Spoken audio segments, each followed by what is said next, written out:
Oh, this is that everything? Yeah. All right, we're good to go. Okay, it is 6:30, so I'll call the meeting to order.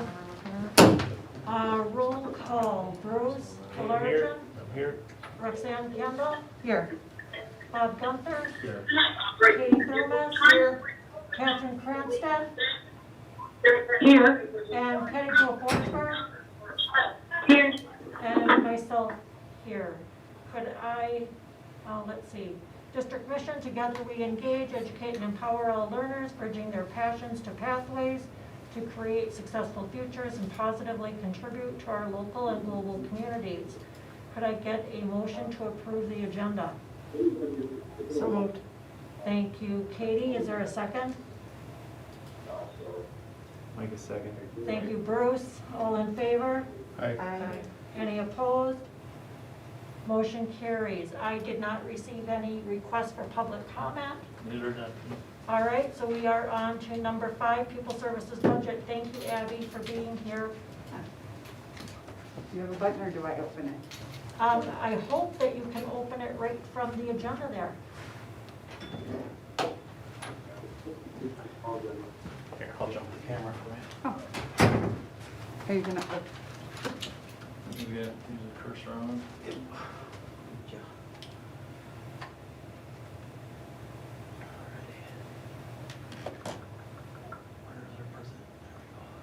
does this work to touch? Should. Okay. All right. Hi. Okay, so I am, of course, in charge of the Pupil Services budget. I oversee a few areas under my office. You know, the special education is the majority of my budget that I oversee. And then you'll see in the presentation the other areas that I oversee. Not moving. Nope. I'll get you. Thanks. Again, just a reminder for special education, which is the IDEA budget that I oversee through the special education. It comes in 2 different budgets. The one is for preschool, which is birth to 3 and 4K-year-olds that kind of go into that budget. And then the other ones are from 3 to 21-year-olds. So really, I kind of chunk it from kindergarten to transition till they transition out for 21. So this is my flow-through IDA budget. This year you can see how much I had. It typically doesn't fluctuate too much, and I'll talk about maintenance of effort that we can adjust budgets later. So the 4 main areas where really I kind of spend most of the special education budget are in the purchase services, and you can see the total amount that is allocated. Just so you know, this is the allocated amount that I have currently. It does fluctuate as the year goes, and we kind of have things come up that we have to pay for. I just kind of transfer money between the different categories that I need to, so that at the end of the year it kind of evens out exactly how we've spent the money according to what amount we had. So again, these don't fluctuate too much from year to year unless we have a student who has significant needs where we need to buy equipment for, or we have to kind of use some outside resources to help come into the building to give us some guidance. And sometimes, you know, like next year I'm looking at math intervention for special ed teachers to be using. We're going to bulk up the intervention that we use to support IEPs in the area of math. So that'll go into some curriculum budget that I'll put aside for that for next year. But as you can see, we do contract PT. We share it with 2 other districts, our physical therapist, and that's about the amount we use each year. That's what it costs us each year to have her, and that actually went up from last year, so I would anticipate that being the same for next year now, staying stable. We do support St. Anne's. As you know, there's an equation through the DPI website that I have to plug in the number of students who are supported by an IEP that we have, the number that they have, and then DPI gives us a set-aside amount that I have to have set aside to use for services at St. Anne's, and they do use some services, and Ms. Rocco over there and I kind of work together on how they want to use their money and what services they'd like to have us, that they have students with needs that they would like it to use. The bulk of purchase services is our transportation, busing, any vans that students use for transition, fuel, that kind of stuff. That's a big amount. Any travel costs, although this year we don't have many, so probably look back at last year to kind of project for next year what well, I would hope to be able to, I'm not, who knows if we'll get to. And then any professional development that I would bring in or to have to pay for to use for professional development for special education teachers or support staff. The other area is the non-capital objects. These are like our teacher budgets for their classrooms, for their supplies. Teachers, OT psychs, they all have their own budget that they get to, allocated each year, and that's where it goes into that fund. And then I also use that fund to pay for any instructional software that we have that helps support interventions like our Read Live, Achieve 3000, Sunday. So anything that we use instructional software for in special education, that's where that gets flow through. Capital objects, I don't foresee us, we haven't needed to, and I don't, as of now, foresee a need for next year for anything for capital building wise. Again, that can always change if we have a student that comes in that needs a building or a classroom modified to fit their needs. But as of now, I don't project that happening. Other objects are our dues and fees. Certain categories of employees like speech and language, psych sometimes will have a dues and fees, and I have dues and fees for being part of like director stuff. The consortium, not consortium, but what is it called? I'm thinking of dues and fees is to be part of an association where they get some support and professional development. And then we also have to pay for our special education aid license it's $100 for each new aid license that comes through.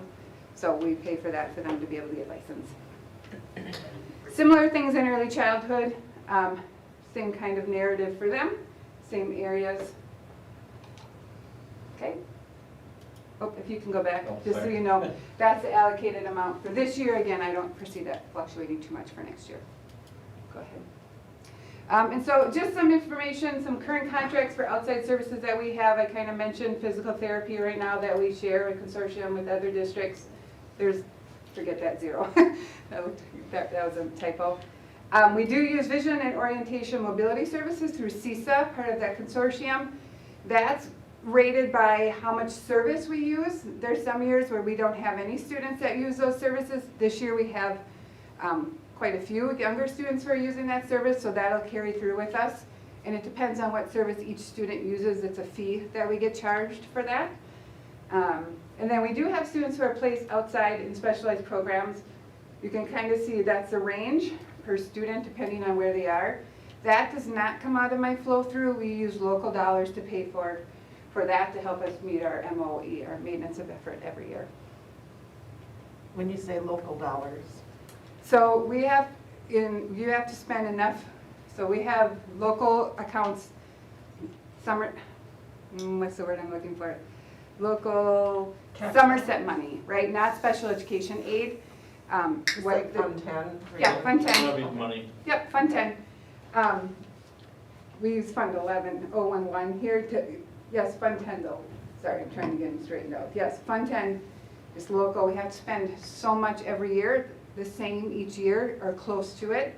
And I'm going to talk about that. So we use that to help us meet our minimum amount that we have spent on special education students each year. We have to show that we are putting in as much money district-wise to support the students each year. Yep. We have coordinated early intervention services. This is the amount of money that I set aside to work with Trish every year to help with our intervening services prior to them getting to special education services. They asked that we work with our districts and curriculum to talk about what kind of RTI or response to the intervention that we can support. We have to track those students for years to make sure, then they look back and say how many got early intervened and how many ended up with an IEP. So the DPI keeps track of that, and then we can use money to help support intervention tools. And these are the other areas that I support through my office. The Title III, we work with CISA with that. That's our English language learners. Gifted and talented, we just use a teacher's budget to support that, and then we support whatever other programs that she may need when they come up. Nurses, I can't really project to this from this year.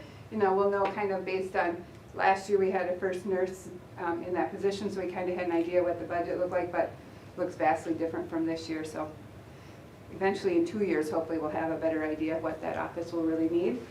And then any students experiencing homelessness, that oftentimes is just the expense for their transportation wherever they are placed.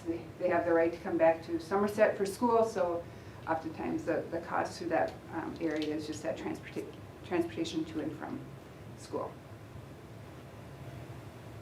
No. Any questions? That's pretty quick, but good. So Abby, if we added up the dollars that you had in those slides, would that be the total amount of your budget? Not necessarily. That's what I projected for this year at the beginning of the school year. And it, again, I always leave room based on across there for some movement and some extra that may need to support that. It's based off of last year, what we spend in those categories. We try and kind of just duplicate that into this year's budget, but making adjustments where we need to, knowing if we have certain students coming through or some changes that we like to make. It doesn't always, from my end, flatten out to that bottom number. Not always, we don't always spend that, all of that. We have some carryover. But by the end of the year, those categories will equal close to what my budget is. But we usually have some carryover. So it's, what you saw for numbers is what I kind of projected based off of last year, spent in those categories. So that's what I start this current year off with. So what is your total budget for the year then? Do you want to go back? The number that's down here is the allocated amount. That's my total budget from DPI. Okay. Yes. Yep, that we're But then given. plus there's Fund 10 money also, Yep, that we use to pay for other, yes. and that's not in there. No, this right? is just IDA flow through, yes. 170, 300. So is your total budget like $600,000 then about in the neighborhood? Where's Dave was here? So I don't, he's the one that Dave kind of keeps track of the Fund 10, the local dollars, but I would say it has to match evenly, so it's close to that. Thank you. But through that other stuff, we pay for our staffing, that kind of stuff, their health insurance if they're under special education, the teachers and stuff. Okay. Yep. Any other questions? Okay.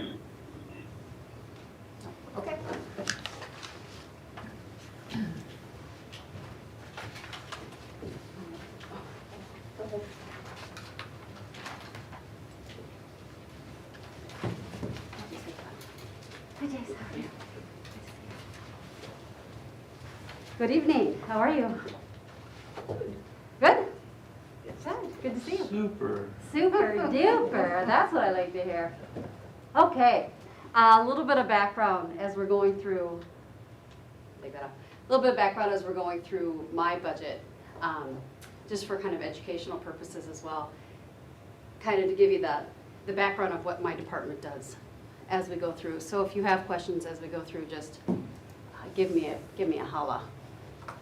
So CIA and technology has some buckets, and one new bucket that just joined my arena. So curriculum instruction assessment, Somerset virtual learning, that's brand new. We always did oversight of virtual learning, but this year, as you know, with COVID, that became a much bigger piece of what we oversee. We're not quite sure what that means for next year yet. I'll talk about that a little bit later as we move on. Information technology, we'll get into a little more detail. We monitor sub-costs. That's a little different this year as well. And then all federal, state, and local grants.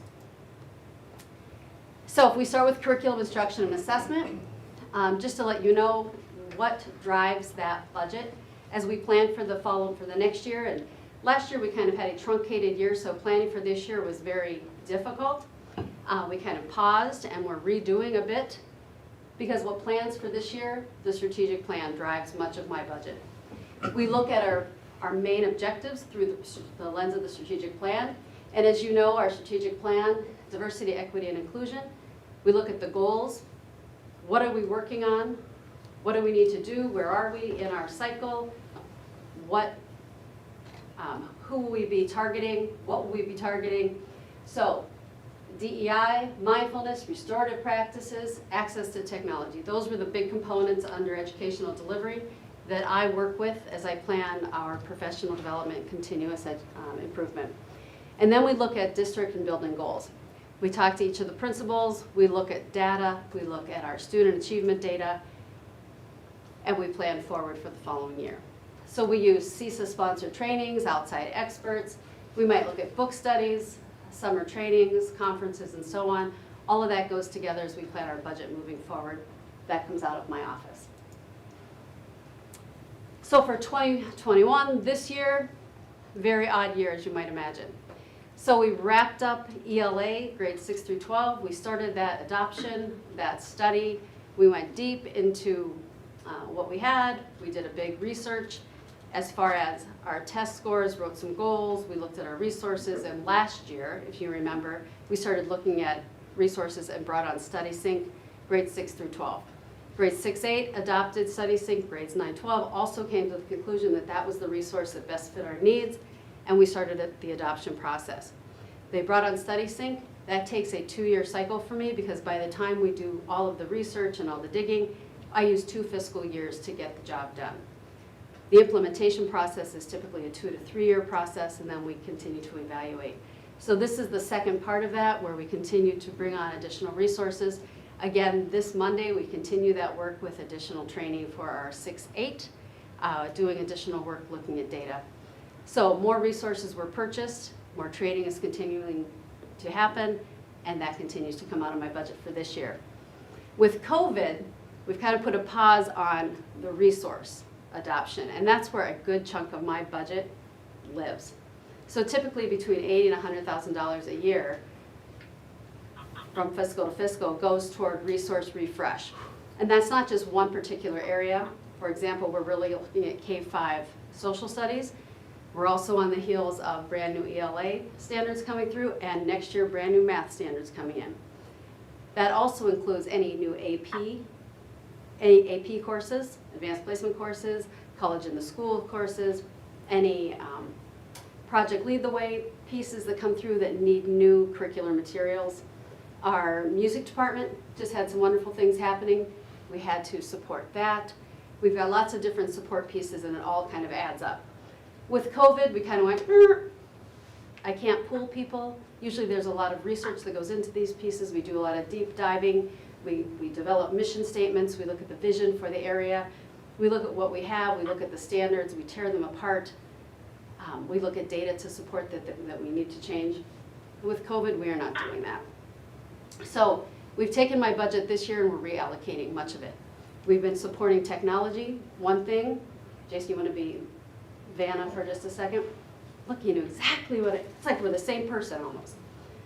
So one thing that we're doing is we're buying microphones for all of the high school teachers and many of the middle school teachers. As we've got kids that are home on quarantine, we're finding that they cannot hear. They can't hear the lesson that's going on. At the high school with Learn Anywhere, they're having trouble hearing as well. If you saw our meeting from last week, our people that were home, right? Yes. Had trouble hearing. This is an awesome microphone that picks up sound from all the way around the room.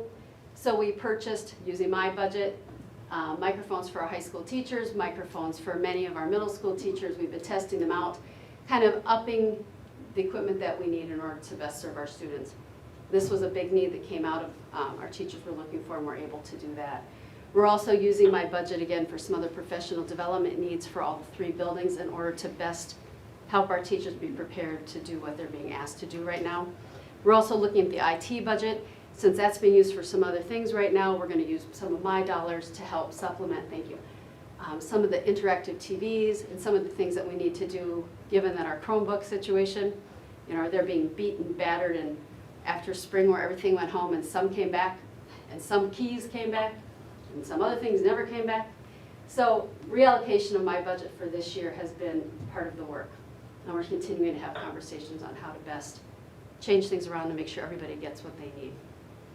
For next year, I don't see much of a change. If you look at the top, this is my overall curriculum instruction and assessment budget.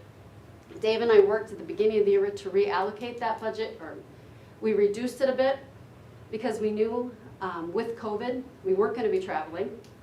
right? We weren't going to be sending people to conferences. We knew the sub dollars were not going to be needed, and Title II gives me some money that I use for substitutes for professional development. So we reduced it here and there. We also had to add some back in for our virtual learning to cover that budget that we've talked about several times. So we took some away, we added some in. So it's up just a little bit from before, not a ton, but a little bit to cover some of our virtual learning. I don't see much of a change going forward because we'll maintain virtual learning. To what level, we're not sure yet. We will be doing some interest inventories. We're in the pre-planning stages. I started to indicate that to you in one of the weekly updates. I think it was last week. We're waiting a little longer to see how long this is going to last and what that's going to look like for next year. So more news to come on that. We'll be surveying our community and seeing what the depth and breadth of our virtual learning will look like. Trish, I think you talked about this before, but I know that you mentioned figuring out what to do with all the Chromebooks that are coming back and need repair. Mm-hmm. And so will that work in your budget, or will that be additional that you're going to need? So IT, we've been working with that right now. We've been going through them. You know, you allowed us to bring on a wonderful helper who went through and tried to scour them and see what we could repair.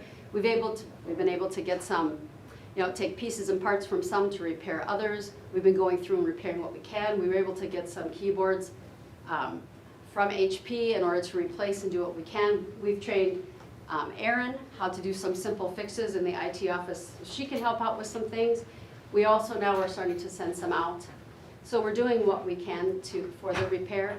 We also have a self-insured program where our parents have purchased insurance where they self-insure in case there is an accidental. Right now, we're not sure that's really paying for itself, but it's giving us some funds to do that. With the massive exodus of devices that left this spring and the massive repairs that have taken place now. We're still kind of evaluating how that whole thing fit together, but we're using our budgets right now to make sure that that has happened. And that's part of this whole reallocation that's happening for my budget. With the crazy year that happened last spring and then again this fall, we're still kind of recovering.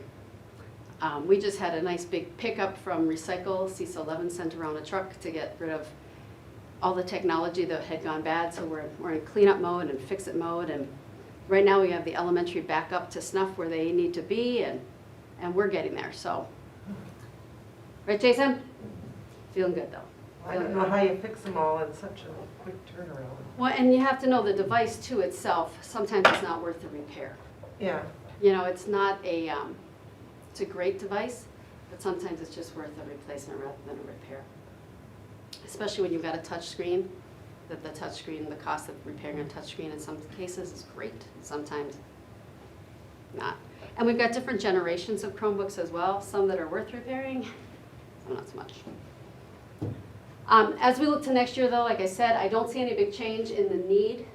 If you remember when we brought on one-to-one, I said we're gonna need to increase our budget in order to maintain this. Right now it's pretty steady Eddie. As we look forward to next year and talking to the principals and looking at a strategic plan, in my department, we're looking at the second year for the new ELA standards. And really, when you look at that, we're gonna have to really evaluate our classroom libraries as they're really talking about the need for our text, our books, our classroom libraries to be windows and doors and mirrors and sliding doors, where students need to be able to see themselves and others and the world and perspectives, right? This goes back to diversity, equity, and inclusion. To see themselves and others and the world in every text that we use in a classroom. So not just dogs and cats and teddy bears, right, at the elementary, but children from around the world who don't look like them, and some who look just like them. So it's an evaluation of all of our classroom libraries as well as our materials. And right now we're in the process of really discovering how are our resources. Do they have the rigor that they need to have in order to best serve our students with the new standards? Math will be in year one rollout, so it's going to be a little bit crazy, primarily at the elementary, just because we know our elementary teachers are Gen Ed teachers, expected to know a lot, a little about a lot of things. We also will be doing some standards and competency work and work on our report cards that need to be updated as well. So that'll be professional development work for our teachers. Before you go on, can I ask about a couple things that you had on that last slide? the math year one, and you said something about elementary, are you saying then that our elementary school is getting new math curriculum next year? I'm not saying that. Math year one means that right now the math standards at the state of Wisconsin are in draft format. They're looking for comments, replies, feedback. The first 21 pages I just got through, and the words social emotional learning and math confidence are written all over it. So next year will be year one, meaning the typical rollout. Year one is a general understanding of the changes So in the you're new talking basic- about standards, not Correct. curriculum? Correct. Okay. And the standards and competency work, you went right from the elementary into that, so are you talking about the report cards at the elementary level? So the report cards at the elementary and middle school, both.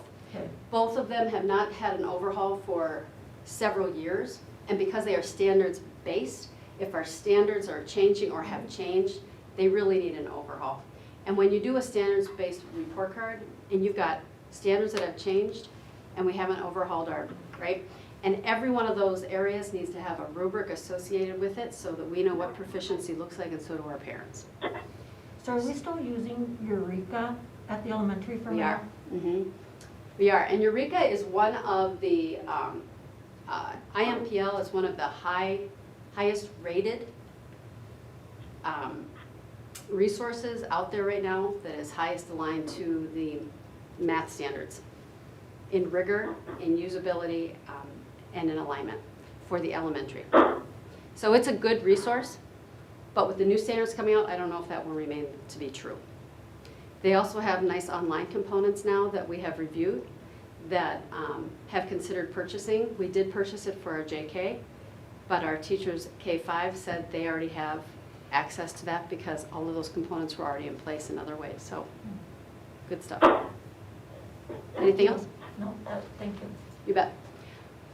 Okay, just to let you know some other things, that big number that you saw at the top also takes care of some of these things. Lots of interventions. Project Lead the Way classes. So these are our 4 current Project Lead the Way classes with 2 of these classes.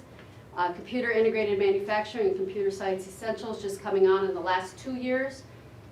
Good stuff if you haven't been over there, they're doing amazing things. Virtual education used to be this big, now of course it's this big.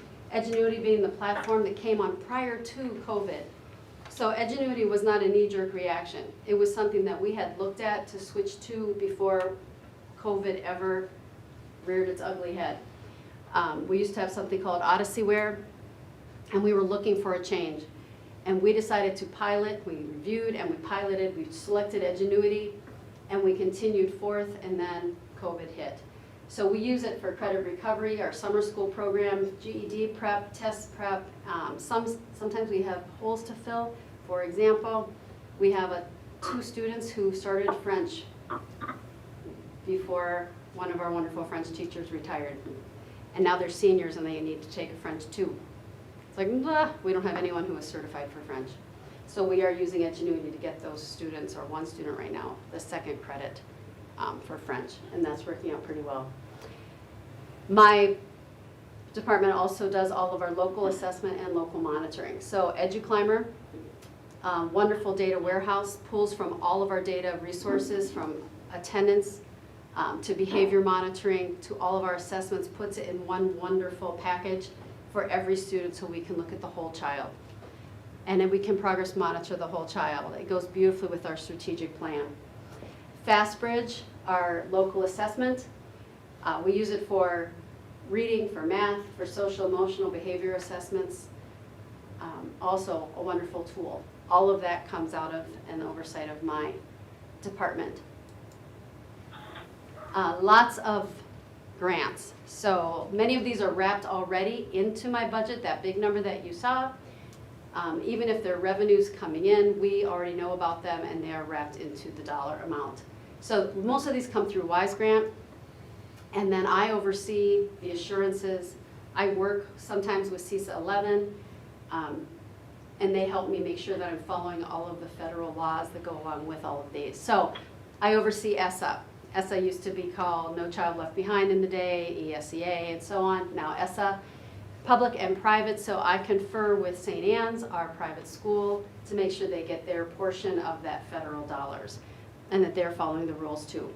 Title I, for those of you that have access to this presentation, you'll see at the bottom in the notes, I put in the last several years, you'll see how it has decreased substantially.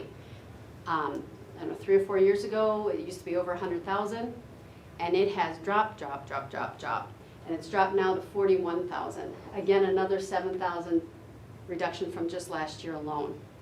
We're hoping next year, that the census gets caught up, the 2020 census gets us caught up, because ESSA and Title I dollars are based on county poverty. So St. Croix County poverty, and St. Croix County is relatively, I don't know what the word I would use, relatively rich, relatively doesn't have as much poverty as the other counties around us. So our allocation is not very high, and it has continued to drop each year. We use Title I for staffing. That 100% goes toward our staffing dollars, minus some set-asides that we have to do by federal law. We hope to see more money there next year. But every year we just continually see it being reduced. Title II is 100% PD, so professional development dollars. That is what I typically use for substitute cost, to send people to trainings, to release people from, or pay people after school, or release people to go to conferences, whatever our goals are based on those building goals or based on strategic plan. Sometimes I have some carryover, sometimes I do not. It depends on the year, it depends on what our goals are. This year's allocation was $20,500. For those of you that have access, you can see what I've spent it on this year. It's at the bottom. Title III, Abby oversees Title III, but really, Title III, we get such a teeny nothing. We just surrender it back to CISA 11, and by doing that, they support us through access testing, training, and so on. Title IV, this came aboard a couple years ago. It's $10,000 a year, and we can use it for those 3 categories: wellness, technology training, and safety. And I put at the bottom in the notes what I've been spending those on too, always based on strategic plan and district and building goals. Also under the federal level is the CARES Act. You've been hearing a lot about that. Mark's been talking about that a lot. Dave's been talking about that a lot. I oversee it in the WISE grant arena, making sure the assurances are signed, making sure the authorizations are signed. There's a public and a private component to that. So we meet with St. Anne's and make sure they understand their component as well, on what the allowances are, and they're following the rules too. Now with ESSER 2, they're going to get their own line. We don't have to confer with them on ESSER 2. That's good news. They'll be taken care of. Now it's only public. So we'll have some decisions to make about that. State grants, peer mentor grant, we have been very successful the last several years. We had to be a consortium in order to get those grants. We have paired up with St. Croix Central and New Richmond. Our goals are the same. Our districts are relative, New Richmond's bigger, but our goals are the same and our vision is the same. So we've been able to tap into the peer mentor grant that's due typically this time of year, and it's distributed in the fall to help our teacher induction system. However, right now they've really shifted it to PLC work. So they want collaborative work done in order to help lift guaranteed and viable curriculum, which helps all teachers and all students. Educator effectiveness is a state grant as well, because the system that we use, Frontline My Learning Plan, I do all the programming for that. Every year, every teacher has to be entered and so on. That program costs money to the district. We fill out a grant, they reimburse us for the cost of that system. Fab Lab this year, we were able to get another $50,000, and well, it's $25,000. The district has to match $25,000. There will be no money for that next year because they do not allow us to get it 2 years in a row. So I put that in there just for now because this year we are busy with Fab Lab money and Fab Lab planning. Mental health grant is reoccurring. Yay, Kate Rohrbeck is the primary author of that. We work with her. This year we're doing a lot with SEL, not restorative, we're hoping to do that next year. Mindfulness practices, responsive classroom, and social emotional learning. And then local grants such as Anne Marie Foundation that we take advantage of every single quarter, and they've been very good to us, helping us get a lot of things that, little things we need. For example, we just picked up our articulated skeletons for the high school science department. Very excited about that. Trish, I have a question for you. So you did mention a couple of people that write those grants. Are some of them automatic, or does someone within the district have to apply for all of those on that Would list? you back that up for me? Thank you. I primarily write most of the grants. Sometimes in collaboration. So this one, Brandon Berry, Eric Olson, and I write this one. This one is generated by the state. Primarily, we just need signatures on this one. This one I write with the other directors in the area. Kate Rohrbeck is the primary author here, but we've got lots of our hands on that one. I primarily write those. So most of them come through my office. Do you feel like there are a lot of grants out there that we don't go for just because we simply don't have the time to apply for them? Or do you think we're leveraging what we can? I'm just wondering because I know they take a lot of work to write them. I'm just wondering if that's like ever a concern of yours, that, oh, you see this big chunk of money, but there's just simply no time to apply for it. That would be true. I'm Yeah. not aware of a lot of, any grant that we know that if you know of any grants, No. let me know. They do take a lot of time, and that's one reason why Anne Marie has been so wonderful, because they make their process pretty simple, and we can take care of that and still function with the few hands we have on deck here. But yeah, grants do take a lot of time, and some of the grants are lovely. The mental health grant is one because you can write in a stipend. So Kate, Susan Richardson, who do a lot of the work outside, can write in a stipend for their time that they put in outside of the day. So they take care of themselves outside. Most grants are not like that. So yeah, we have looked at grant writers before, but in the past you were able to, you know that thought of like, if you write a grant, you get a piece of it, kind of thing. Like that doesn't really exist anymore. We have looked at that in the past. So if you're aware of things, please let us know. I'm not. I just thought that maybe, even if I'm just thinking, like, if there was a grant and someone in the community is well-versed in whatever that grant is for, we could maybe reach out to the community and ask for help. I don't know. I'm always wonderful. Sounds perfect. I like Yep. looking for money, so. Oh, we do too. We do too, for sure. Anything else? Thank you. You bet. IT, here's their big buckets. Here's our big number. So big number up here, 407,000 and some change. Just some spots where you're going to see where those big numbers fall. Under projects, you're going to see some of these projects do not fall in this big number of 266,000. I just put down some of the big places where IT has been taxed, where they have been spending a lot of their time and energy this last year because of construction. We know that some of these projects, some of the budget dollars were tied to referendum, but their time, our time, the energy, the conversations, and I want to go like click, click, click, click. We're just about all there. So, Jace, if you ever want to jump in, you go right ahead, because we've been talking about these things pretty nonstop. So over $4,000 budget, projects are a big one. So the expansion of 1-to-1 this year, we expanded to grades 5 and 6. So now we're 5 through 12 in 1-to-1, which was wonderful. They're loving it. They're doing great work. It was perfect timing, actually. Getting our K-4 back up and running was wonderful. Our core switch upgrade, they've spent a ton of time. We have some of you saw grants on that first page. E-rates, we're going to get back to E-rate in a minute. We use some of our E-rate dollars for that. E-rate, federal program, right? E-rate is a place where you're going to see come up on our agenda a little bit later, where for local participation, you have to do they don't fund it 100% for devices or services. We have to pay for part of that. There's multiple E-rate projects. However, there's a lot of rules and a lot of different timing. And you have to have someone who's really good at it. And we use Mike Daly out of CISA 9. We inherited Mike Daly. He was here when Randy Rosberg was here. We've used him for many, many years. He takes care of many of the schools across Wisconsin, and he is Johnny on the spot and does a really nice job. So, secure entrances, vape plus detectors. I wrote the word plus in there because when Jason was doing his thing, figuring how to set them up, he realized they're not just vape detectors. They can detect a whole lot more, like aggression and gunshots and on. And they are working beautifully. They've already been put to work, both at the basketball game just recently and in our schools. So they're doing what they're supposed to be doing.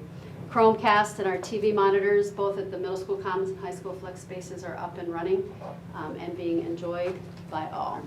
So $266,000 this year, just in those kind of projects alone, and that's just a sampling. So when I have things under here, this is not all inclusive, this is a sampling so you understand some of the projects and some of the time that IT has been, how we've been spending our time. As far as hardware and those things, we know we expanded our hotspots last year when we saw COVID coming around the corner. We were out there trying to find hotspots. We ended up with 50 and a 2-year contract. We are still trying to evaluate if that's enough, if that's too many, and what we really need, because we have been able to tap into T-Mobile, and T-Mobile has a program where they can supply free hotspots. But the free hotspots really isn't free, because they give you this much data that really, if you're streaming anything, is not gonna last our students more than a month or so. And that, in a month is being really generous. But you can get more data, or even unlimited data, if you pay per month. And it's better than our contract that we have, but we are in a contract. So we're really doing a hard push right now for our families to fill out their annual registration. And so next year, we've got a plan in place that's gonna be a high priority, that they're going in, that we're setting up a way, that we're welcoming our families back and putting out Chromebooks and helping our families really give us the data we need so we can make a really good decision to take advantage of who really does need access.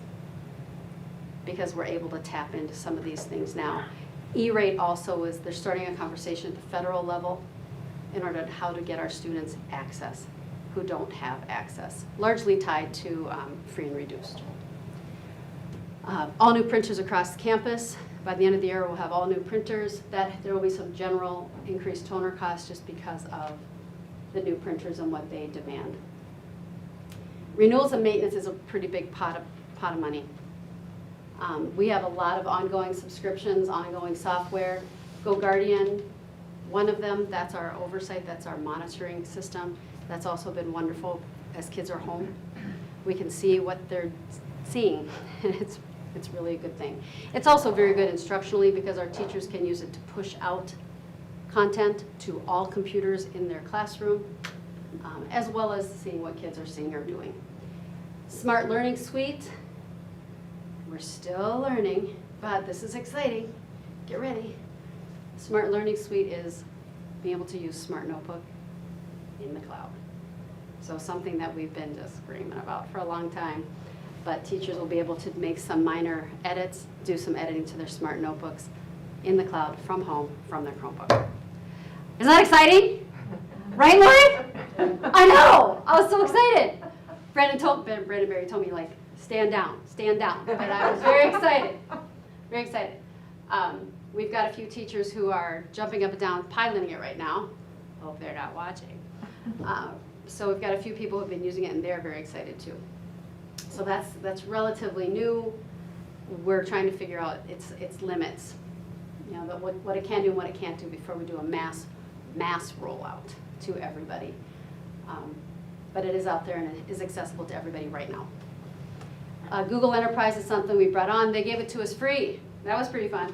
It was free for everybody during COVID. And then right when we got back to school and everybody was really getting good at recording their lessons and doing all the really cool stuff, they said, and now it's not. So you lose your access. And we went, excuse us? What?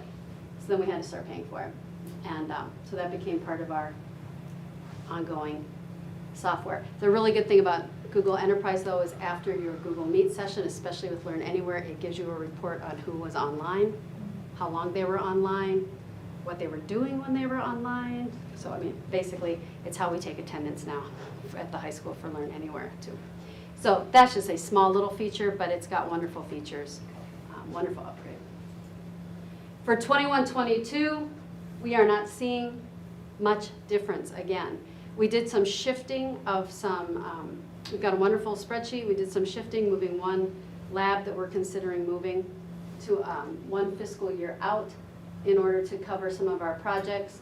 One thing that's going on, now this was something that Matt and the IT folks got a hold of, was an HP grant that came through offering outdoor Wi-Fi equipment.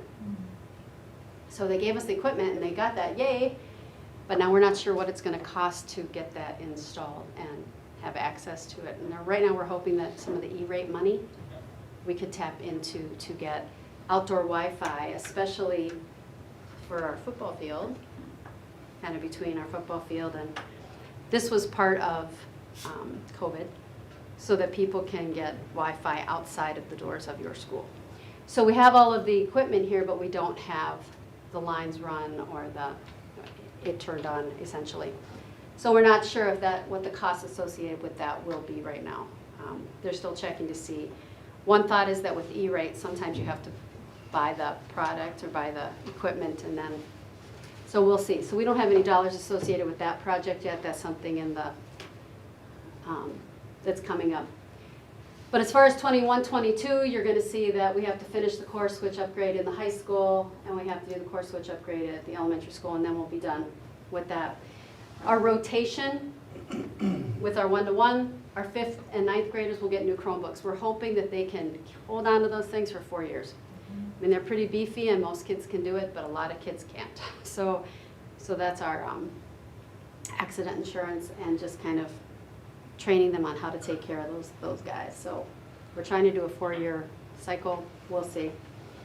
Smartboard laptop replacement. So every classroom will get a new laptop in 21-22. That'll start over the summer fiscal. So we start it in the summer.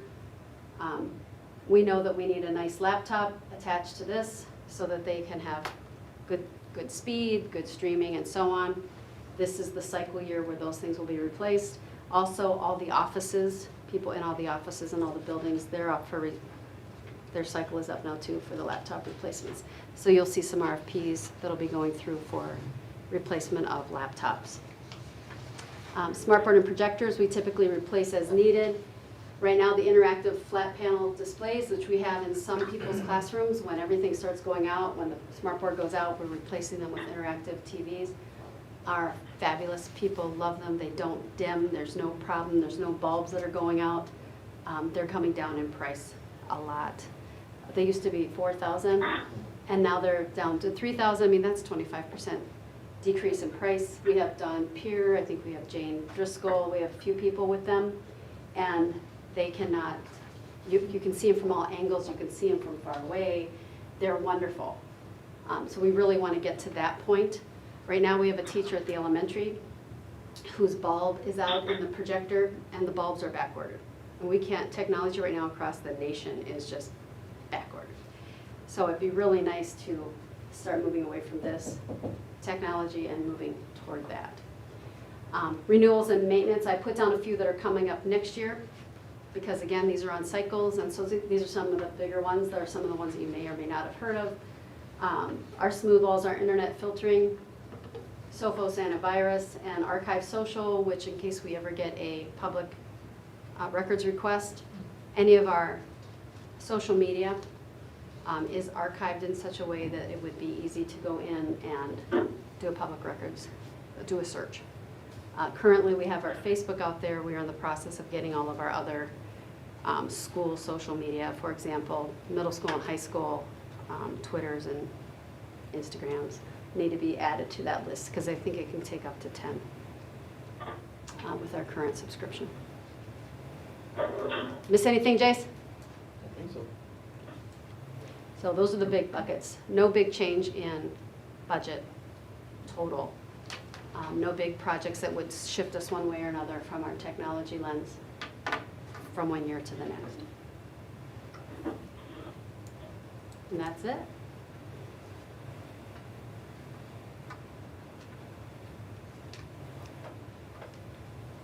Now, there's a 7-second delay on that phone over there. Any question? So it looks like your total overall budget is somewhere in the neighborhood of about 800,000.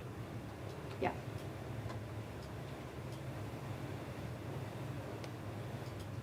Okay. Let's just stay right there. Yeah. Deal. If everyone is good, thank you, Trish. Lots of information there. The 21-22 school year calendar is up next on the agenda. Yep. Just a little bit about process here.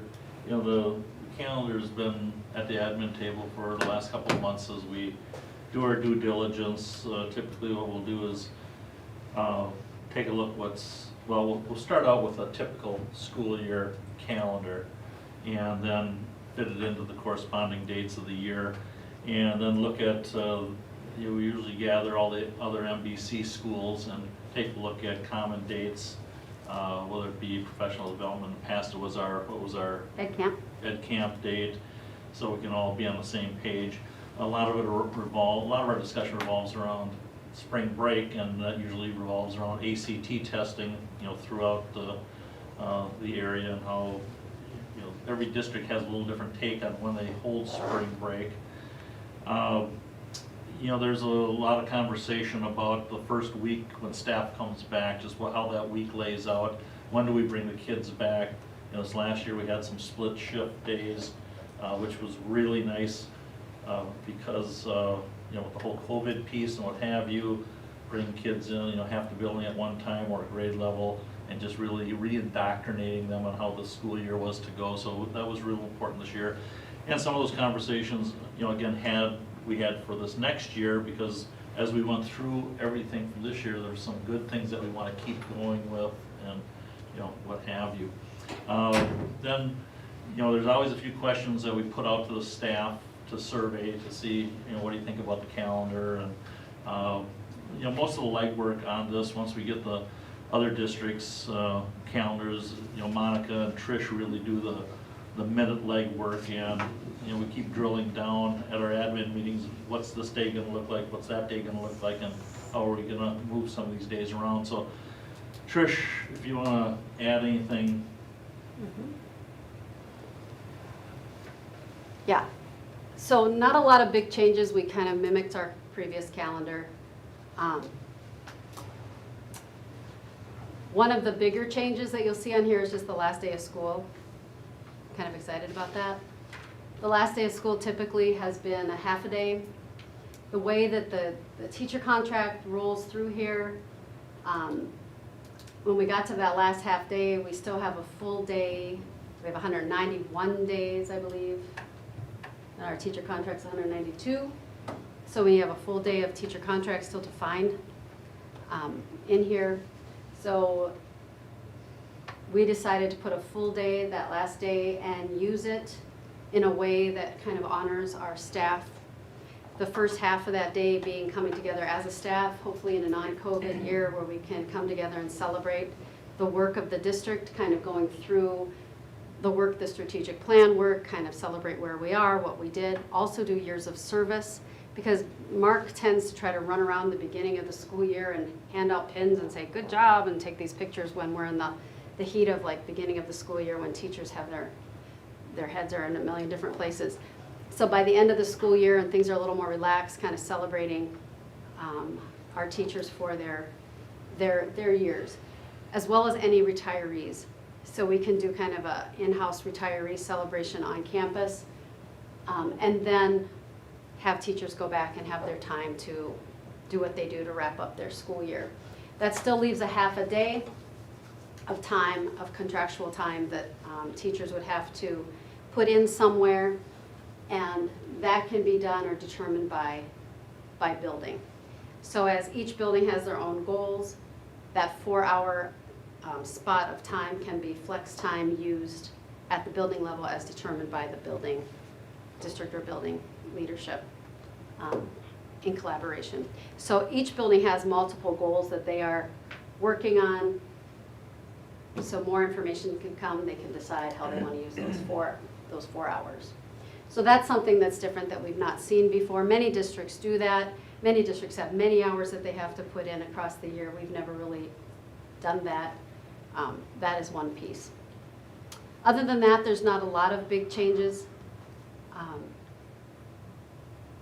Doesn't look too different. Is there anything you saw that you had some questions on? I Yeah. was just counting through right now while you were talking. You have 21 teacher days in October. And I think there should be 22.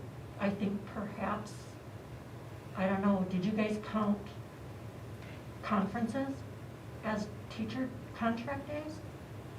We have those counted separately, I believe, but I will check with Monica. Monica did my counting and Think she's, You might not be over or under a half a day, you might be over.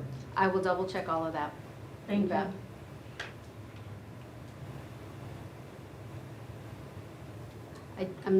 She's pretty amazing, but I will do all that double checking.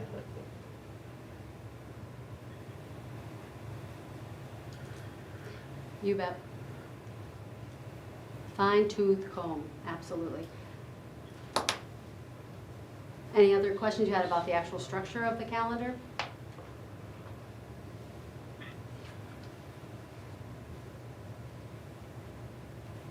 The ACT week, ACT lands here.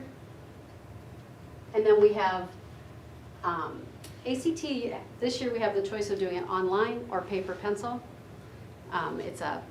You could do it hit or, either way or half and half. We are gonna continue to do it paper pencil this year because it's what we know, and it's a crazy year. And then you've got 2 weeks to do either way, given your technology situation. So those are the 2 weeks for ACT. And then we gave our staff multiple choices for spring break, either this week, the following week, or the week that that is associated with Easter, which is later on. And so overwhelmingly, that was the week that our staff chose. So that's why it is there.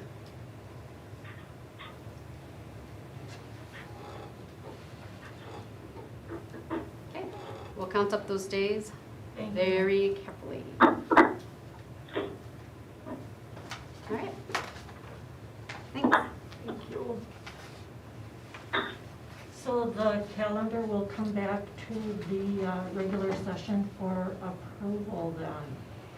If anybody thinks of anything else that they want to ask about it, if you could email Mark, that would be good. Season 9 shared services contract, Trish. Yeah. So just one question had come to me. CISA 9, Mike Daly I had mentioned in my budget presentation, he's amazing. He's a former, he's an IT guy, also a former superintendent. He has been here on site. When I first came on board, he came here and walked me through the entire process.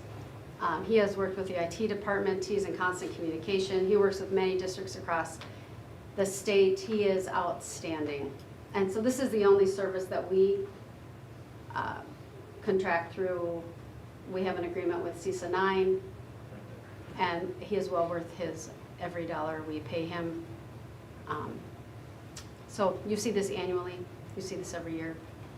He's our guy, and he's good. So this will come back to our regular session for approval as well? Right, and then soon you should see the CISA 11 shared services contract. That's also an annual. We go through and evaluate all of our services. Typically, it's similar. We really honed that in several years ago, Abby and myself and Dave. And so you'll see that coming through as well soon, but this one comes first. Okay, Okay? thank you. You bet. Dave, you're ready to do the quarter 2 budget to actual report?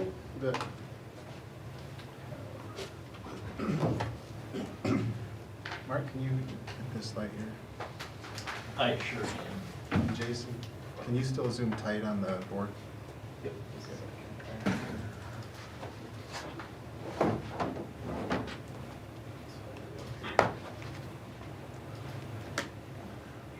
Oh, good. It's good? All right, so this is the quarter 2 budget to actual. Hopefully you've had a chance to kind of go through it a little bit. It's on the website if people are looking for it, in addition to being linked on the agenda. This is through our financial information, general fund through December 31st of 2020. A couple notes, you see in the first paragraph under analysis, pandemic has made it a little difficult. A lot of every year we kind of, in every report, we kind of look at the current year versus the prior year through the same time frame. This year is going to be a little odd. Last year ended up being a little odd. When you truncate the year like we did last year, especially at the end, that can make percentages early in the year look a little higher for last year based on total expenditure. So I just want to, throw out there that some of the comparison isn't as useful as it is most years. And additionally, some of the budgeting we've done for this current year included things that, were a little bit of a guess here and there. There is some money in the transportation budget for field trips in case that were to occur in the spring. So far we've had none. I don't know that we would have any, but there's a little money in there for that. So that's just an example of there is more variability in this budget. There's more unknown in this budget. And comparison to prior years is a little difficult. So you'll probably remember I usually say these things, it often looks the same every time. This time it looks a little weird, and next year it might look a little weird as well. But nonetheless, the format is the same, and we'll talk about a couple interesting things. In the middle of the report, when we look at the closer examination on page 5. But before we get there, it starts out, again, you can see through quarter 2, we look at the percentage of the year, fiscal year, school year, payroll year for school year employees and full-time employees. Those we use at the end of the report then to kind of say, okay, some of the big funds that are either year-round or school year, how are they looking compared to the actual percentage of the year that we've gone through? That's why we do that. You can see the comparison then at the bottom of the page, the overall expenditure of the budget, 36.9, compared to unexpended budget. And note that again, you can see under analysis, the first paragraph, all these expenditures for prior year and current year, they exclude transfers to another fund. And I would also note that all prior year is based on actual expenditure, whereas the current year is based on budget. So going on to page 2, by function, that's where dollars are spent. This is, you get this information on a monthly basis. Again, this is through December. There's some notes for the table down below that we typically touch on. Moving on to the next page, you get the pie graphs, the budget pie versus the quarter 2 expenditure pie. This is, like we talk about every year, it illustrates the timing of expenditures, and also by the end of the year, how closely the bottom pie matches the top pie kind of tells us if we've kind of met our plan budgetarily. Moving on to page 4, we'll break it down into super summary format, instructions, support services, non-program transactions, in chart form, and again, there's a prior year number there as well. And then the expense ratios underneath that also deals with timing, and we kind of try to check year over year if it's similar timings. On page 5, we have by object, that shows what we're spending money on. I mentioned again the percentages of the year, the school payroll year, and the fiscal year, just so you have that knowledge when you look at the fiscal year to date percentage on the far right. And then closer examination, we pull these out often because we've had discussion here at school board meetings about the department or the area of expenditure. There's been some interest in the past, or we've just been tracking it over time. Or it's a good sized budget like the buildings and grounds budget. So again, here there may be a little bit of skew that I was talking about. Some things, and I mentioned on the next page, I believe, some of the notes, like snow removal. We had services through December, we just haven't gotten invoiced at this point in time, and the same thing happened the prior year. So we paid for those services then in January, but nonetheless, it's still low, as is gas and oil for heat. When you look at the notes on page 6 that tie to those different areas of expenditure, a couple things I'd like to pull out that are interesting. The sub-budget this year, in particular, when we look at the short-term subs, the everyday subs, the subs are calling to come in, that's much lower through December than in the prior year. And we've talked about that a little bit anecdotally. It seems like everyday illness, maybe cold, out sick, is down a bit, though people are still out for close contact or for quarantine. A lot of times those aren't requiring subs because you're still able to teleteach. So, again, just anecdotally, maybe the masks are just keeping people healthier overall. There's less of that just general sickness. And at the same time, the district-wide subs, the 3 full-time subs, are covering a lot, filling a lot, they're meeting a lot of that need. And I would also assume that it can be hard still to find subs on a day-to-day basis. But nonetheless, that's a big area of difference between this year and the prior year. Legal fees, you'll see, are way up. And there's a couple big cases. COVID-related stuff is, it's ongoing, but it's not excessive fees. One thing was the land reorganization suit that had been ongoing and ongoing. That was one of the bigger ones. And then there was another issue that a lot of hours were put into, which you can ask Mark about if you're wondering what that is. Talked about the lower utilities a little bit. The HRA utilization, the expenditure is very low so far this year. If you go to the next page, if you look at the charts. For this report, I included 2 charts. The top chart is the one that I show every year, and I like to say, hey, look at the variation, between that red line, 2014-15, and the yellow line, 2016-17. Those top 3 are the first 3 years. So I think I thought it was time. Let's get rid of those. They're not correlating to recent history. So going forward, I'm just going to use the bottom chart because that is just a straight average that I'm using the dotted line for, just for your illustration purposes. And again, the purple line is where we are right now. We are under. So again, we were down a little bit at the end of last year. We're down quite a bit so far this year. And that chart is all funds, not just Fund 10.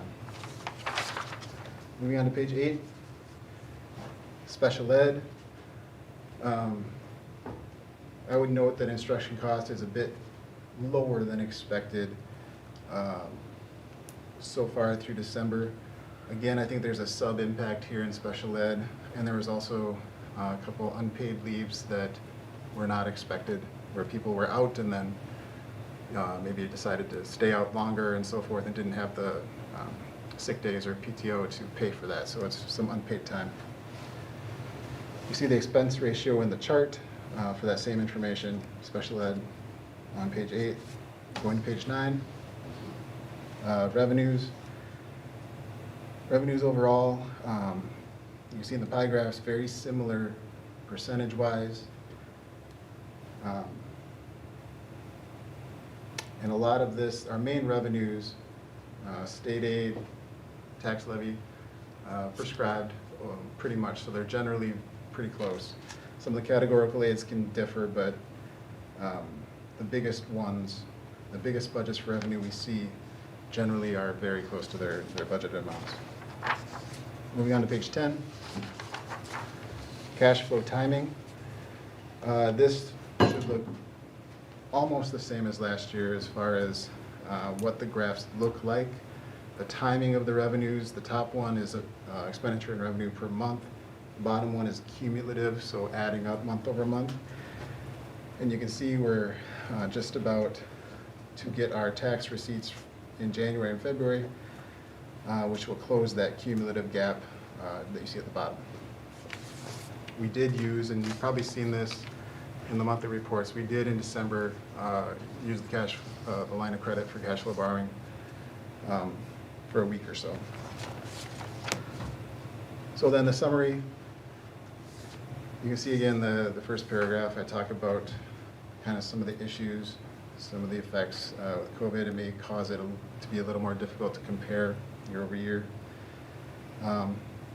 But bottom line, so far as we're looking at how it's gone through December, there aren't significant concerns that we're going to be exceeding what we budgeted in expenditure for Fund 10 so far through the second quarter of the fiscal year. And we will re-examine again after the close of the next quarter. Usually that's April or May. So what questions do you have?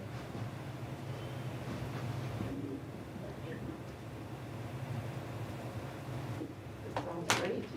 It does sound great. In fact, I'm trying to find where are we seeing the biggest impact on COVID, or because of COVID out here, for your Well, date? the biggest thing, the biggest single line item would probably be if you look at page 5, the Buildings and Grounds Department budget line, the increase in Blue Ribbon that we're paying on a monthly basis. Of that 1.1 million in non-personnel costs, I think it's 765,000 is Blue Ribbon. So the great majority of that is Blue Ribbon, and that is a large increase for COVID explicitly. Okay.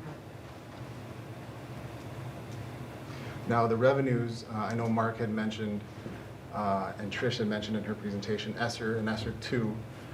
ESSER 1 is in here for revenue, that's 40,000, it's based on our Title I breakdown, that's how they allocate, and because, as Trish said, we're in St. Croix County, we've had our calculations be negatively affected financially for district purposes. ESSER 2 is not in here. We thought we would get something. I know I talked to you about that a number of times where we said, well, hopefully we'll get some money, we don't know. We have received the breakdown proposal from DPI. I know Mark has sent that off to you. That's significant, and that's not in this revenue budget. The ESSER 1 is in here, that's 40,000. The ESSER 2, which is another 570, 580,000, is not in here. So we're still waiting to know if that will come to pass as it's allocated now, proposed by DPI. But that would be a huge change to what this looks like. Would that go to Fund 10, Dave? Yeah. Yep, because we have additional budget explicitly for COVID purposes of at least 850,000. So what you need to do is be able to claim COVID expenses to get that money. We can easily do that. So you say we're not gonna go over budget, is that the budget that you put together that was over anticipated? Or are you saying we're gonna be, because when we approved the budget, we were over.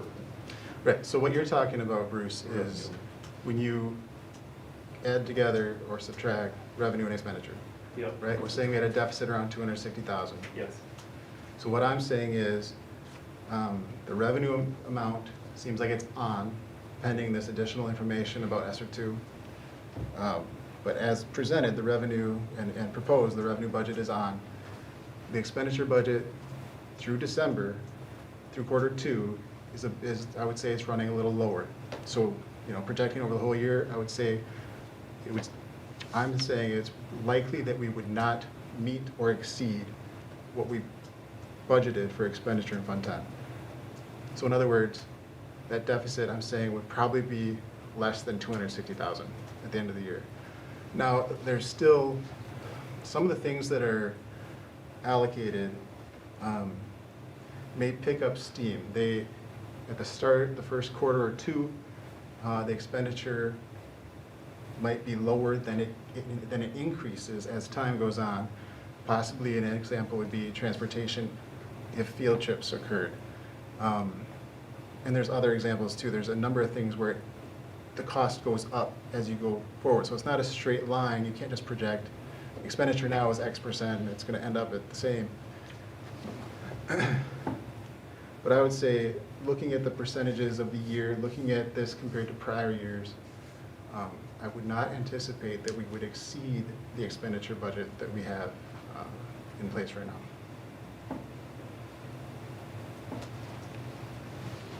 Cautiously optimistic.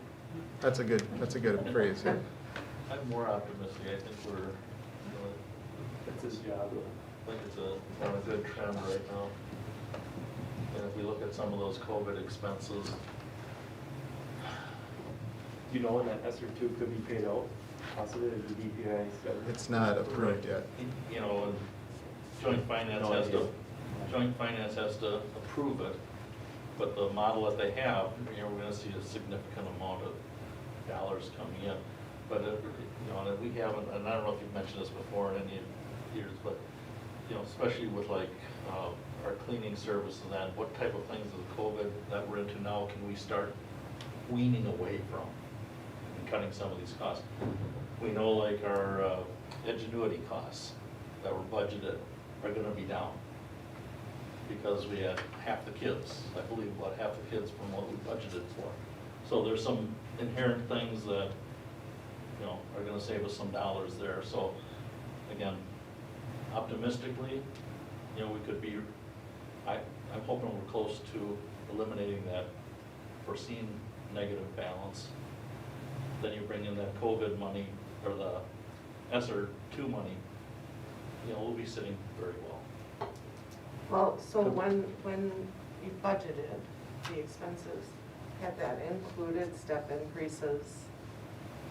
No, this budget does not include compensation change at all. And that's the next topic, that's why we wanna do it right back to back. That's so. why I wanted to know that. Yeah, yeah. Yeah, we had discussed, That has the lanes in it though. this didn't have lanes in it, This didn't have lanes in it? but that was a very small dollar amount. Right, okay. When we had discussed the budget, I had kind of lobbied for, let's wait and see, let's hold off a little bit because there was so much unknown. We had thought there'd be some additional CARES type act, but we didn't know. And just a lot of these expenditures, there was a lot of uncertainty. And so I had requested and the board agreed, let's wait until we know more, let's wait until this report. And so here we are, so let's talk about it. Seems like every couple of weeks or months, it's getting clearer and clearer where we're gonna be. Did anybody have any more questions for Dave regarding the budget report? Okay, then we're ready to go on to the employee compensation discussion. Okay, great, thanks. Is Jody joining us for this or not? I think she's absolutely available, she's right out. Okay. You know, so this is something that we wanted to talk about for quite a while, but again, not knowing where some of these pieces are gonna fall, obviously, the farther we go down the calendar, things get a little clearer, and fall into perspective. And it's, ESSER money is one of them there that, you know, a month ago, we didn't know what was gonna happen. Now, you know, if everything, you know, optimistically, everything falls through or follows through, again, you can kind of see where, you know, we've got some room to move for compensation. I sent you out just some rough ideas on amounts. You know, as I just asked Dave about the lanes, that was paid out already, but you don't have that in budget. That was, what, about $20,000? Or was it even that? So it was the people that earned credits, we paid them because it was a small amount. We didn't do steps though. And to do steps for all employee groups, the non-certified and the certified, is roughly about $170,000. If, you know, typically you pay steps and lanes. Then you get into percentages on the schedule, if you're looking that way. And again, those are some rough numbers there as far as what we're projecting if you go that route. And one of the things we want to find out tonight is just your thinking and what you want us to look at as far as putting different scenarios together for you to bring back to the next work session, because by then we should know more about the ESSER money.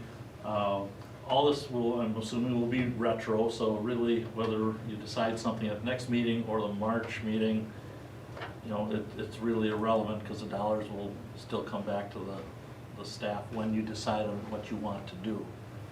But for us to move forward, you really need to know what your thinking is. If you say, you know what, we just want to deal with steps for the remainder of this year for all staff, okay, that not only know where our window is. You know, last time we did that market adjustment, you know, 5th year, bring anybody that had more than 5 years in the district, we brought them up to 5 years if they weren't there. That seemed like that was that was a real good fix. You know, that was a very even fix for people. You did put out that gap model piece with 25% of that, and I don't know if we'd recommend that because what we're seeing is it's causing more inequities as you run out some of the examples on that, and I've got some handouts here you can take with and take a look. But again, you have to tell us what you want to look at, and we'll run the models for you so you have the numbers.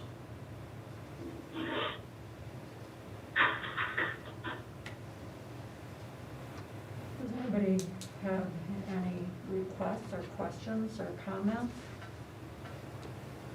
It's not exactly clear what you're asking. If we don't want to follow through with our original compensation plan with the lane movements, and we want to forego that temporarily, or what? No, you know, the compensation model, the McGrath model, the grids, if you give everyone a step, you know, which would be a typical year, you know, would cost you about $170,000. If you want to enhance the grid by, say, 1%, and give everyone a step, that's going to bring it up to around $290,000. Correct me if my numbers are wrong, but I think that's pretty close to what they are. Last time you know, this gap model we were looking at, we gave 25% of what that total piece was out to certain people. If you did that, that would be another $65,000.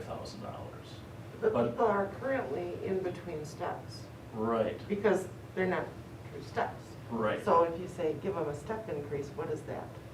I'm Is that guessing- just to the other 3/4 that puts them at the next step? Did you put them to the next closest step then? So the 170,000 that Mark mentioned for step movement for all staff, that's the base, that's the vanilla step movement. So anybody who got the gap amount, no matter how big that difference is to the next step, that's where they are with this. So that's why 170,000 is it's the minimum.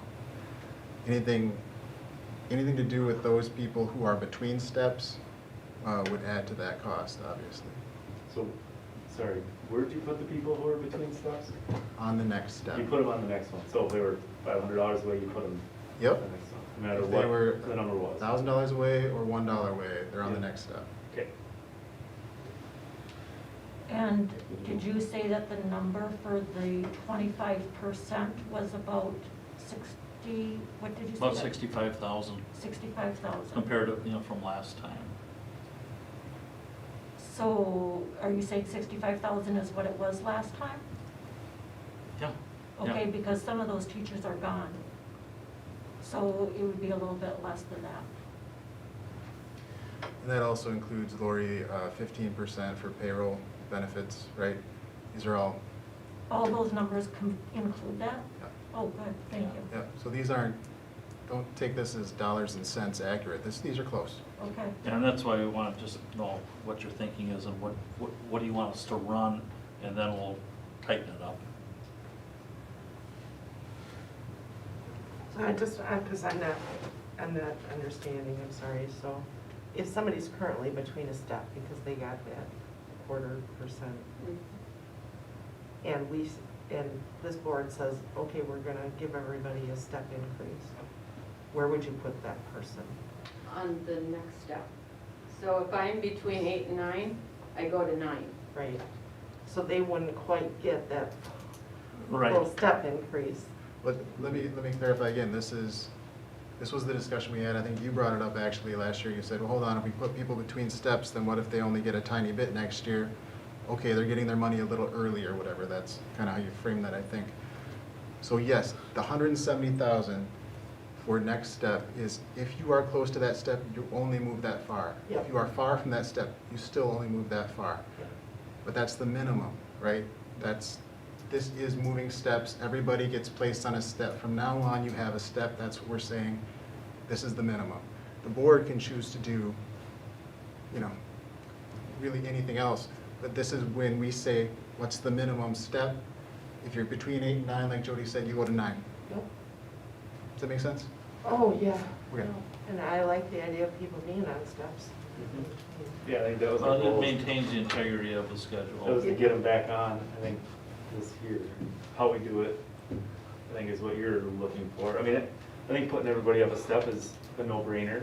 I think we have that mixed mash of people that we floated in between that we were saying last year was gonna cause a pain this year, and now we're here, so. Yeah, but I now know. they're still only a quarter of the way Right. where they were, Well, so.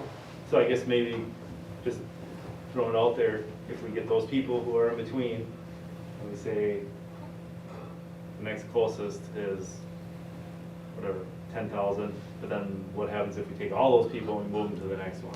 So they're still on the grid, they just basically go up another step. So we don't end up with somebody with a $500 or a $200, Well, I think there's, just to see what it is, and then we can kind of but I don't go know, to your chart. so I don't know if a refresher maybe would be helpful too between now or at the next work session, you know, between the McGrath model, which has the steps, and this gap concept, which was created from extrapolating the previous compensation plan. Yeah. You know, they're different things, and the gap does add additional to a select number of teachers, but not to all teachers by any means. You know, and so how to address them? Ideally, it'd be great to get everybody on a step, whether that's the next step closest, and some people, you know, have a tiny step this year, or whether that's, you know, step and percentage or what have you, or continuation of what we've done before. All these are, that's where Mark's saying we're looking for input. Obviously, I think from a logistical or processing perspective, we would prefer people be on steps wherever that step is. One thing I would add is, some people last year, when they got put on the McGrath step, our schedule, got .28, you know, or maybe got .14, you know, a very minimal, where other people got 17.5%. So, Yeah, the gap. you know, when you add the gap. So you have to not think, well, the gap people are only getting a little bit this year, look at the people last year, you know what I mean? So to weigh all of the, how that's affecting the entire population. So, Mark, in your memo, your email, is steps in 1% to all the schedules. So I'm trying to make sense of your numbers here. Steps for all non-teachers, 49,000. Step for all staff, 170. Does that mean that's 170 for the That's total, non-teachers? yep, that's Okay. total. But just the non-teachers were 49,000. Okay. And then the step and 1% is where I'm getting a little bit confused, because then we're at $290,000. Right, so if you lift the schedule by 1%, From the bottom? So it's from the 1% bottom, per cell. you add a percent to every cell. Okay. That jacks up how much. That was part of the, Go on we the- had to increase the, And you're The gonna have to baselines do, you should be every so doing that often. every so often anyway to maintain market. Yep. How that works with the teacher schedule actually is you increase the base wage by 1%, and that flows through according to the percentages in the schedule, which go vary from 3.5 to 1, and then 3.5 to 10 to 1 to 1. Right. So we could do a lesser amount If you're you changing go the, 0.5%. if you're changing the salary schedule, you can pick any percentage and it won't mess up the schedule. We're just changing the dollars inside it. So you can pick any target or any dollar amount overall, we can do a goal seek, you know. It's the between salary steps that really kind of gets it messy. Yeah. But changing the whole thing, anything. And I guess I'll just mention, you know, I rely on your feedback on this probably more than anybody's as far as making a good decision about the affordability into the future. So we're not running into something 2 or 3 years from now, where, well, this is where a root of our problem came from. So, I mean, I guess what I'm saying is, I would kind of like, personally like your feedback on, well, I think this is a good amount and a fair amount. If it's sustainable. Absolutely. Okay. So again, we just picked 1% for a reference point. So if you're thinking 0.5% or 1% or just whatever you want us to tighten up, because there's so many scenarios we could run, but if we agree on 3 or 4 or something like that, that we'd concentrate on to bring back to you. Well, Dave, so it was 1%, 120,000, so it was half, 60. Is that simple as do it that way? 2% would be 240. So each half percent. Oh, you're talking about 0.5%? Gotcha. Is that right? Well, in this model, but remember, if we do anything else with the placements, which we're talking about, that throws that off. So we have an increment from 0% increase to 1%, right? But that assumes same placement. And I guess on this year, out of all the years I've sat on this board, this is the one year I would say I would love to give them as much as they could get for you know, keeping the school open, to everything they've done and taken on additionally with no complaints. And then just out in public, talking to just everybody that has a child in a different school district, especially those in Minnesota, saying how fortunate we are to have our kids in school. Absolutely. And not even shut down Yeah. for a week or two. Right. Incredible. Yep. I think that's an attribute to everybody, teachers, non-teachers, administration alike. Yep. So that's my position. I just want to make sure, you know, sustainability wise, that we're gonna be okay. And some of that ties back to our discussion Mark brought up, and I know I've talked with you, Lori, about these COVID costs. You know, what does that look like next year? I think we all anticipated this, maybe, or at least hoped, this would be a one-year, $850,000 budget breaker. Possibly there's a chance, you know, we talk about getting rid of some of this a little early. If we're talking about custodial staffing, we're already seeing a little bit with Edgenuity, virtual virtual pupil count, you know, the number of students that have kind of fallen off the virtual. So there's less cost there, but really it is, what does it look like going forward?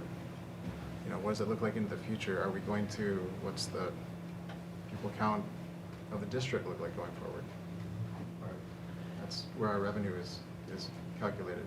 Yeah, you know, most of the COVID costs that involve people were locked into, you know, contracts, so that's not gonna change this year. Does that count Blue Ribbon? Nope. No, Blue Ribbon, I think we just added as we went, and we can subtract as we go. I did mention, you know, what we're gonna really have to pay attention to though is staffing and reading what our student counts are and the numbers.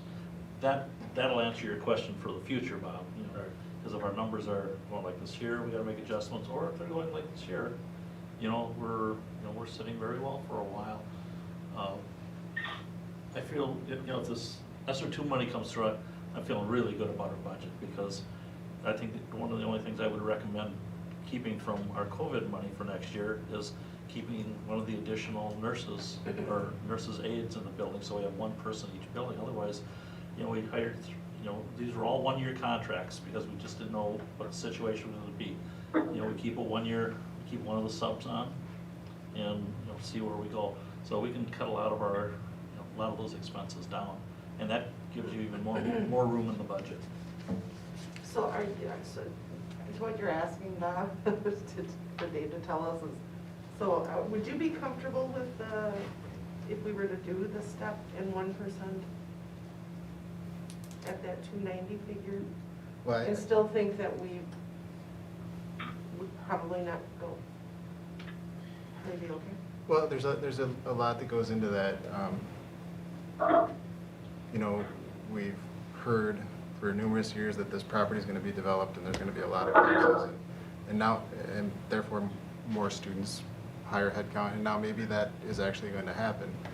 You know, for our revenue limit calculation, students in the seats is how we maintain our revenue. If it's declining, that's hard to maintain over time, then it's that trade-off between, okay, we're paying more, but class sizes increase over time because we have fewer staff. All that being said, like Mark mentioned a minute ago, if the ESSER II funds come through, that is an enormous amount of money that we did not know was coming. That's a very big amount of money. And this year, you know, our deficit shouldn't be there anymore. It should be a surplus.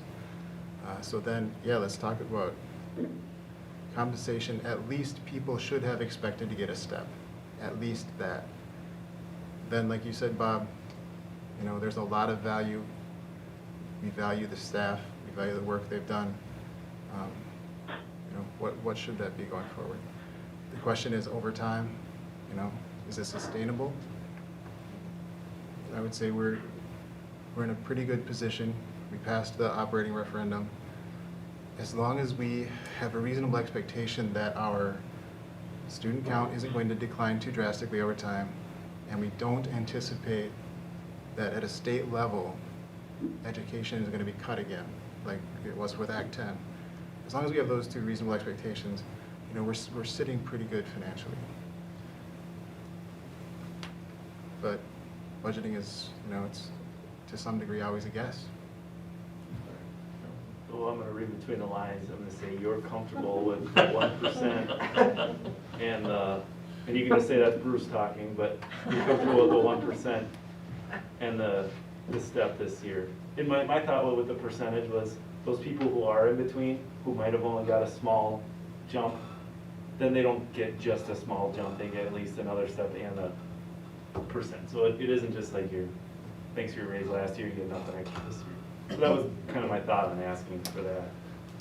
I agree. You want to say something else? Yeah, you know, so some of them that got that, some got a small bump last, you know, got that move to a step last year and got a small increase, while some got a big, you know, big increase. That might happen again here, but, you know, I guess I agree with Bob, you know, and I feel very comfortable if we went on the concept of we move everyone a step and then we run the numbers on a 1% increase and bring that back to you, and maybe some, you know, because I would like to do a little deeper dive onto, you know, just our forecasting out a few years, because this ESSER money isn't ongoing money. This is one time, this is one-time dollars, so we got to be careful that it's sustainable and that. So if you're okay with those parameters for right now, Well, there's two things that I would like to see numbers on.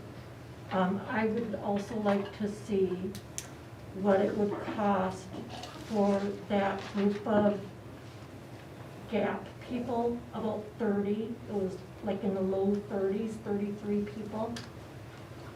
What would it cost to move them to the next closest step, plus a step? I'd like to know how much that would cost. And I'd also like to know what it would cost to give them another 25% of what they were, of what that gap was. So give them the 25%, another 25%, so now they're halfway made up. And then put them on the next closest step from where that is.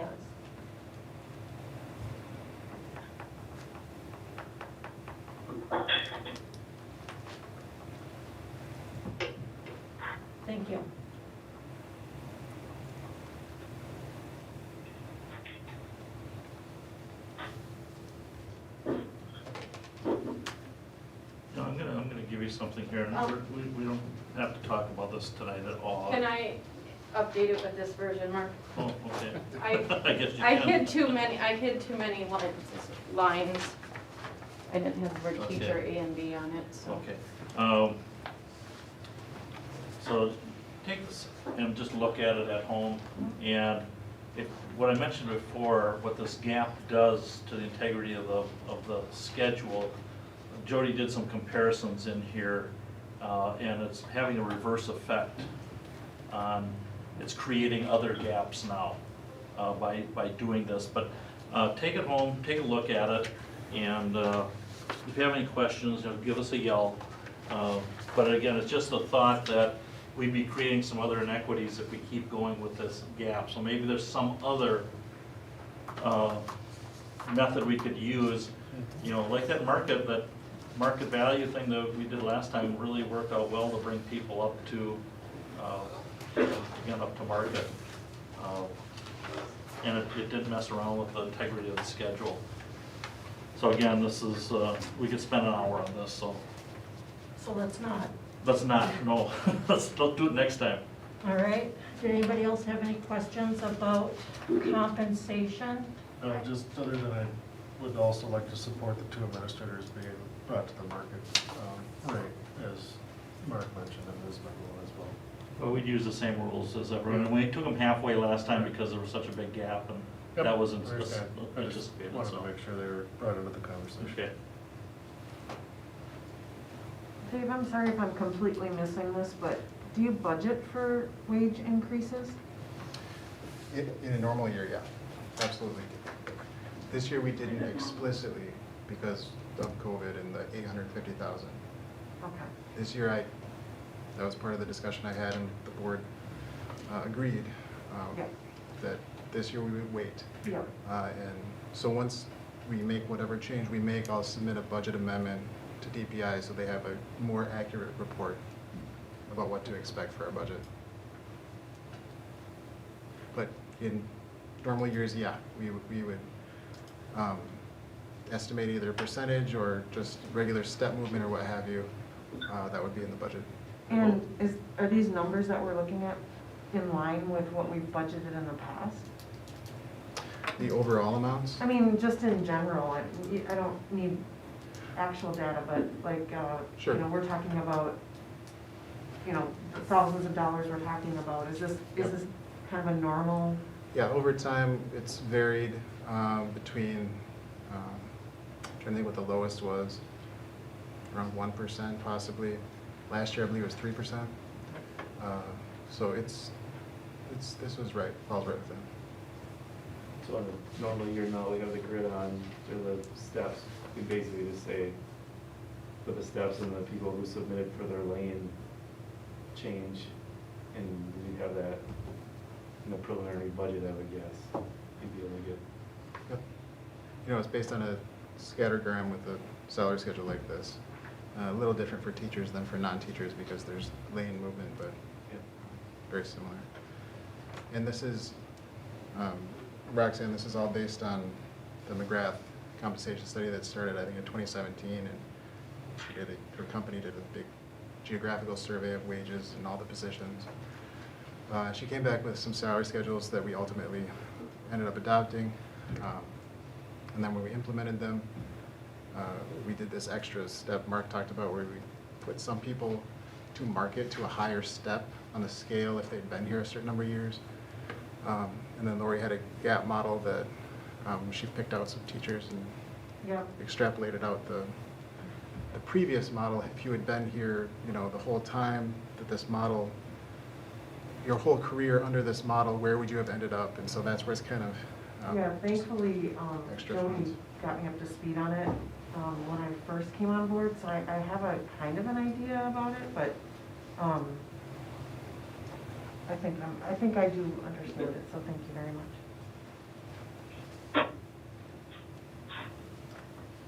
Anything else on the compensation before we go on to the next item? Patty, Jo, and Catherine, are you okay? Am I okay? You guys said everything. I mean, are you Yeah. hearing everything, and do you have anything that you want to add?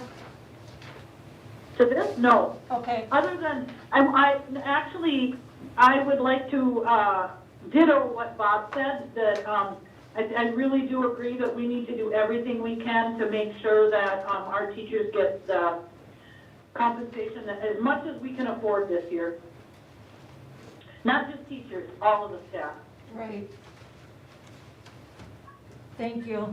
Same. Employee Ditto. handbook then is next, and Jody and Mark. Is there any, do you want to introduce it, or how do you want to? Well, I'll let Jody, Okay. she's near and dear to her heart. It'll be a great project to have complete. For the most part, I think all the strike-throughs, the yellow highlights, if you guys have questions, please ask. The one thing that I really wanted addressed was the liquidated damages language, so we know what to put in contracts and handbooks to be consistent. But you guys tell me what your questions are on the whole handout, if you have any. You know, this section, this is just the first reading.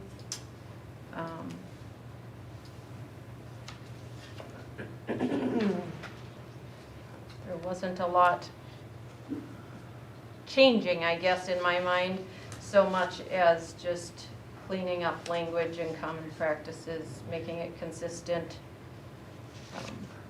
Struck through some major things like bus supervision. I don't know that we need that in the employee handbook when, you know, it's addressed when you do a trip and stuff, so.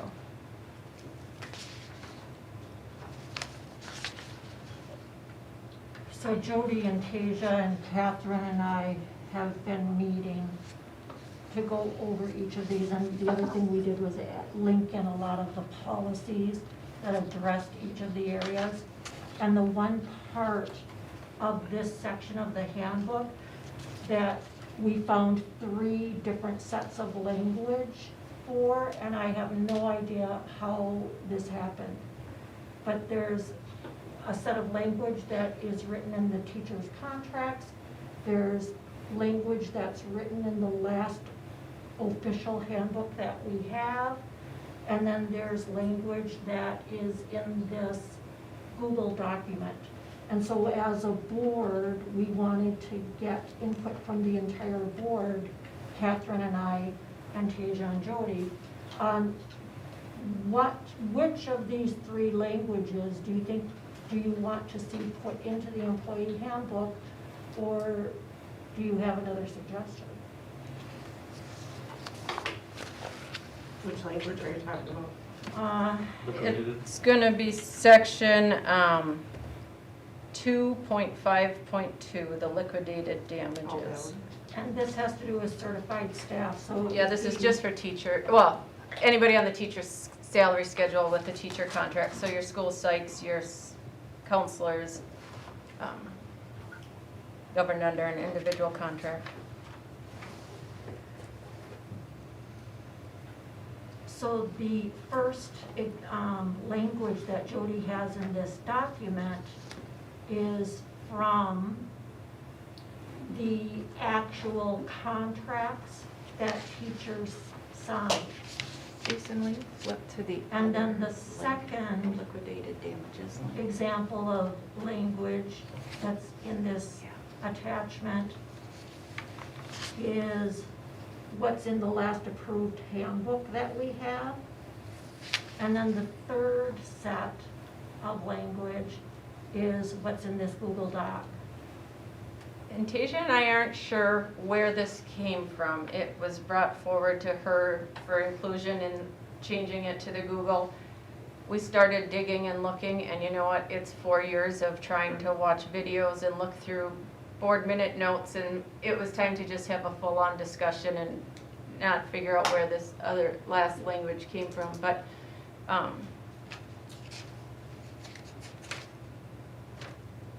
just direction on what we would like to see. It isn't really been a practice that we enforce it. Since I've been in the district, but that doesn't mean we shouldn't have it in the case that someday we decide to use it. And it should be consistent. So the language that's on page 7 here is what's in the teacher's contract? If you look at the contract language is the 1%. But is this different though than what you're comparing it to down below? Because this is termination, but down below is resignation. It would be this, Item in the handbook, or in the contract, I think it talks about termination, which is also resignation. One and the same, you're terming employment. But if I'm saying I know I work here and I get terminated, I resign. I'm just saying, Well, contract-wise, and the isn't board- termination different than resignation? Right, Yeah. termination, you're not gonna charge someone. No, if we non-renew somebody or they're terminated for some reason, that would be different than if I break my contract willingly, terminate my employment, let's say 2 weeks before school starts, actually anytime after July 1, so. But it's written really different in 3 spots, and so that's why, Well, I think the 1,000 probably relates to when we changed the administrators. Similar language. it could be, So I just want to ask, what's, we got liquidated damages if somebody breaks their contract? And at $500, how is that going to put the district in a better position than if it was $5,000? Or not that much, but $1,000, I guess. I'm asking, is it a deterrent for them to break their contract? Or are we trying to pool money to pay for Headhunters. unexpected interviews and going through those types of ramifications? I guess is my question. What's the intent to do with the liquidated damages if we have to sometime make a decision that we need to collect those things? Cover somebody else's liquidated damages from their district? I'm just asking. And I've been a asked question. that before when people that broke contracts, say, hey, I gotta pay this, will you guys pay it if I come? And no. That would be a board discussion, I guess, but my own personal view is that the reason we have this language is to help recoup some of the costs that the district incurs in replacing the person who left. And the closer that happens to the beginning of the school year, or if it's even during the school year, I don't know that I've ever seen that happen here, the more costs. And the more difficult it is. So I don't see it as a deterrent, I see it as a way for the district to recoup some of the costs of replacing the person. It's just my own personal opinion. The $250 isn't getting much. Nope. What's that, like the last one, if you're within 30 days? Well, I hate to play the devil's advocate here, Sure. but the other way to look at that is it's a punishment. Right. I mean, I'm not so sure that I want to, truthfully, I'm not in favor of as minimal as possible. Because I trust that most teachers are going to really try hard not to terminate, particularly in the middle of the year or once the school year has started. My experience has been teachers are very professional about that. Yeah, like I said, I've never seen it happen here. We do have, on occasion, I've seen several times, people leave during the summer, and sometimes it's after July 1st. Yep. Well, we have had several unexpected retirements this year, or leavings. Well, I don't think you can. It was an count unusual this year, but I'm just saying that happens.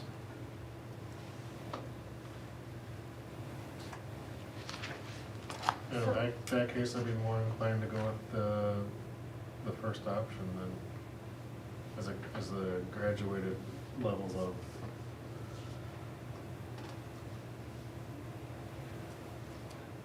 Is that the same we have in the administrative contract? Will you scroll down just a little?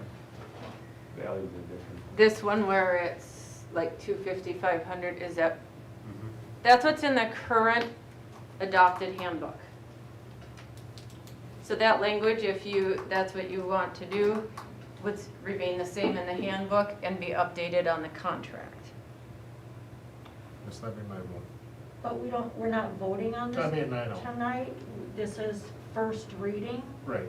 Um, Yeah, I'm not making a motion, I'm just Yeah. telling you my position. The only thing I would ask is contracts will start to get ready by April.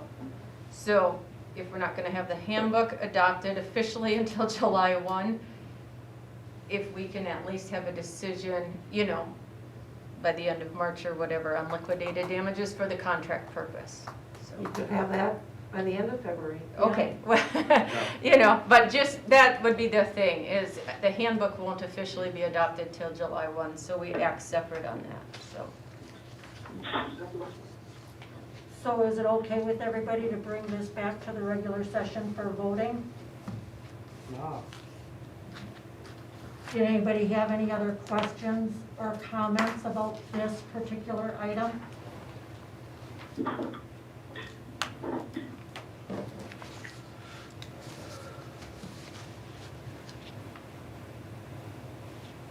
Okay, then, we are ready to move on to item 12, Mark. Okay, and we just, let's spend minutes on this. You know, after last meeting's kind of debacle we had with our phone system and our technology piece here, you know, we had a meeting the next day or within 2 days to see, you know, what the heck went on. And what we found out was, we kind of did it to ourselves here. The computer was bad, Jason found that out. It wasn't any of the Tierney hardware that was at fault for that. We had a bad laptop that things kept kicking out on. Plus, we all thought that the phone center there could handle more lines than 3.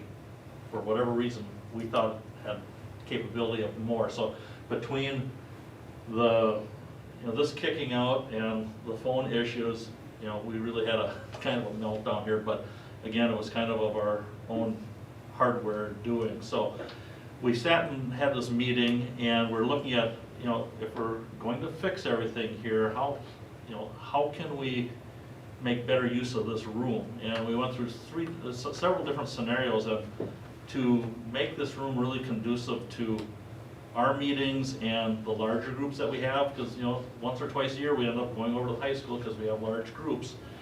We were actually sitting in the back room over here, and we've had so many reasons to change that back room, take that wall out, so we had a larger meeting space. You know, I brought up the idea, why don't we move the boardroom into the back area over there?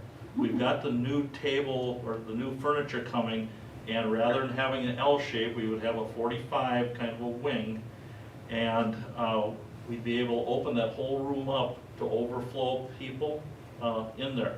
Now, we're just getting some costs on this. I think technology-wise, to do the upgrades to this system with new technology, microphones and camera, would be about, with that and moving it, would be about $7,000. I don't have a price yet on taking that wall out, but we wanted to create a training room in there for larger groups because we just don't have a space like that. This was kind of the issue that said, you know what, now we need to do it because we could have a nice boardroom center back there that can still be knocked down to use for any other kind of space, but for boardrooms would really be nice. I'll get that number for you, and I'll get a plan drawn up, and I'll send it out to you, so our next meeting, we can take a look at it and see if it's something we really want to move forward with, so. Is there anything we can do? Go ahead, Kathy. Can I just, Bruce, if I go? Go ahead, Kathy. Okay, thanks. I gotta say, having been remote like this, we really do need more of an update, and I don't think this remote thing is going away, so truthfully, I was not really in favor of spending any money in the boardroom. I'm thinking, I don't really care if I have a more comfortable chair, but you just framed it completely differently. We could have more people attend if we need to, and more cameras and more microphones, because I gotta tell you, especially with masks, even the presenters up at the podium, I can barely hear, and it's better today than it was yesterday. But I think this is really important that we update with cameras and microphones and new technology. So this isn't just about getting more comfortable chairs. And I'll get that information out to you. Is there anything we do about having Jason here? I'm just, sure doesn't want to spend every Monday night we have a meeting here. Just Well, with running the system. I mean, like I said before, is that something that we can do? Yeah, and that's something that we're talking about, depending on how we structure the cameras, what have you. If we add multiple cameras, we may need a person there all the time. If not, with the new technology, that we may not need Jason here. You know, and even like after we figured out what, I mean, just for the meetings, okay? You know, you know, it's just been kind of a cluster with, you know, what's going on here. You know, first the projector's going out every once in a while. Now all of a sudden the you know, this, but it's our stuff. It wasn't Tierney stuff, which we thought was causing the problem. So again, we're just gonna have to do a little more work on it, but we'll see. There might be some decisions to say, you know, yeah, we do need a tech person here, or we don't. So it all depends on how complicated the system is. Anything else on this item? So Mark, is this gonna come back, are we gonna have to make a decision on this at our regular session, or is it gonna come back No, to the? I think we work just made it a session? work session, because it's, again, it's not something that's burning us up right now, but, you know, we are gonna return to normal, we are gonna have crowds in here, we are gonna have, you know, again, the eternal optimist. I mean, Anything else on this item? Okay, Mark, district health Yep, update? health aid, you know, things have been, knock on wood, been great. We've had very minimal close contacts. I think we have maybe one student out right now. So things are really trending in a good way again. Compliments to the staff and everything, the job they've been doing to keep us open this year. We're still on the fence about vaccines, or I shouldn't say on the fence, we're waiting to find out when we're gonna get the call as far as vaccines. The county is not getting, they put in a request every week for 400 or 500 doses. They put in a request last week for 500, they got none. Put in a request for 400 this week, they got 50. So it's really hit and miss. And then you cross the river and teachers and people are getting vaccinated left and right. So. Oh, no, they're not. Oh, no, they're not.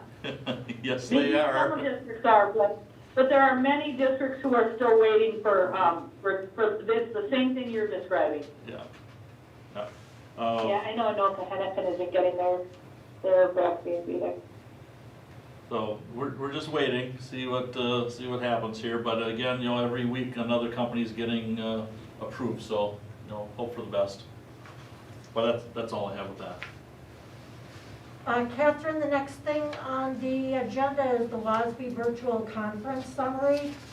Would you like to go first? Sure.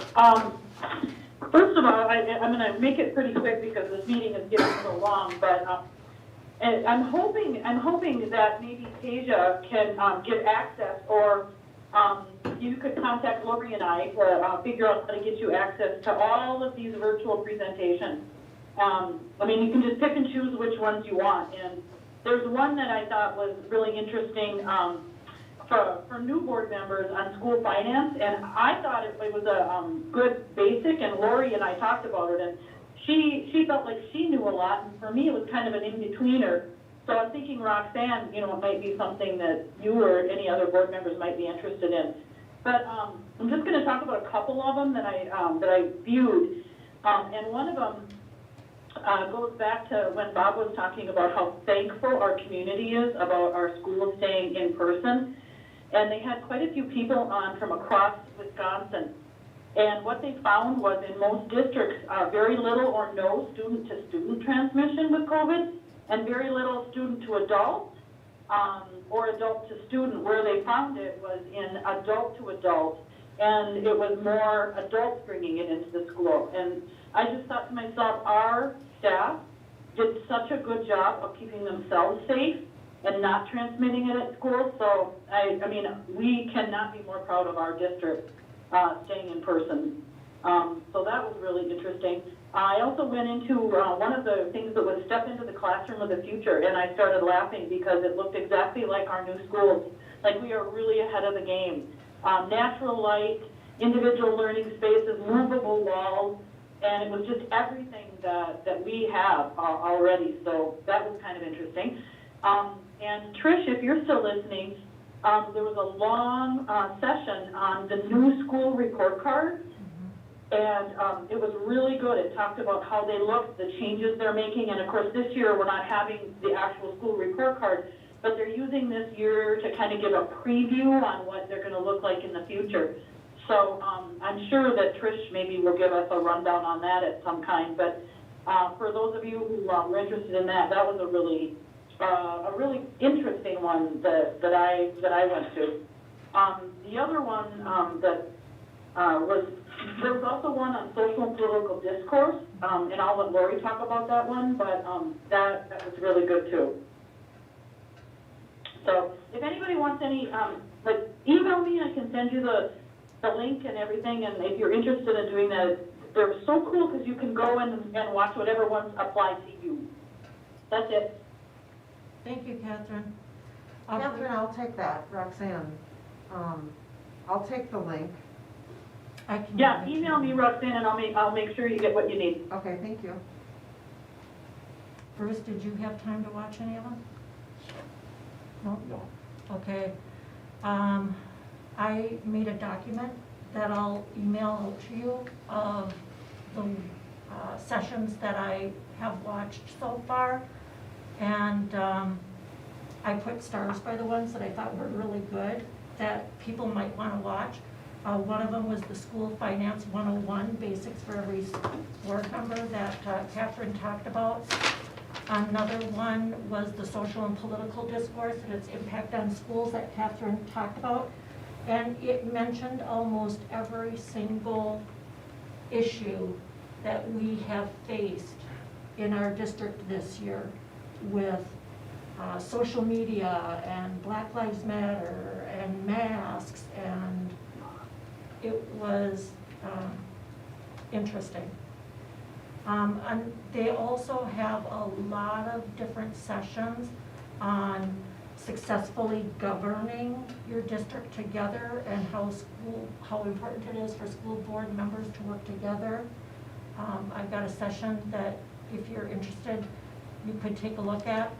I looked at one on superintendent evaluations, and one of the things that I was really happy about is that a lot of the things they said that you boards should be doing, we are. So that was encouraging. And they also had a lot of sessions on equity, and some of those were really good too. So I'll send all of you the document that I've got put together. Lori, is that in a Google Doc? I put it in Microsoft Word. Okay, so I'm going to ask you a favor. Can you send that to me first or to Trish, so we can turn that into a Google Doc and then I can add mine in too? Yep.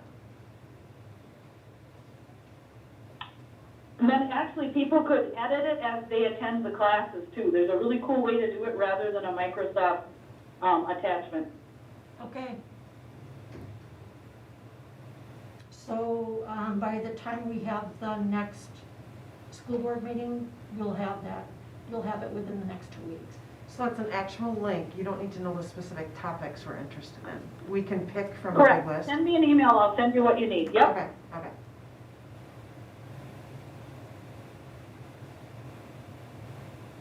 The next item on the agenda then is policy updates. I did send out an email with notes. There's a couple of questions that the committee would like the board's input on, and one of them is policy 0167.3, public comment at board meetings. Since this whole COVID situation and going to so much more remote meetings, we've had more people submitting videos that we wanted to add that to our policy.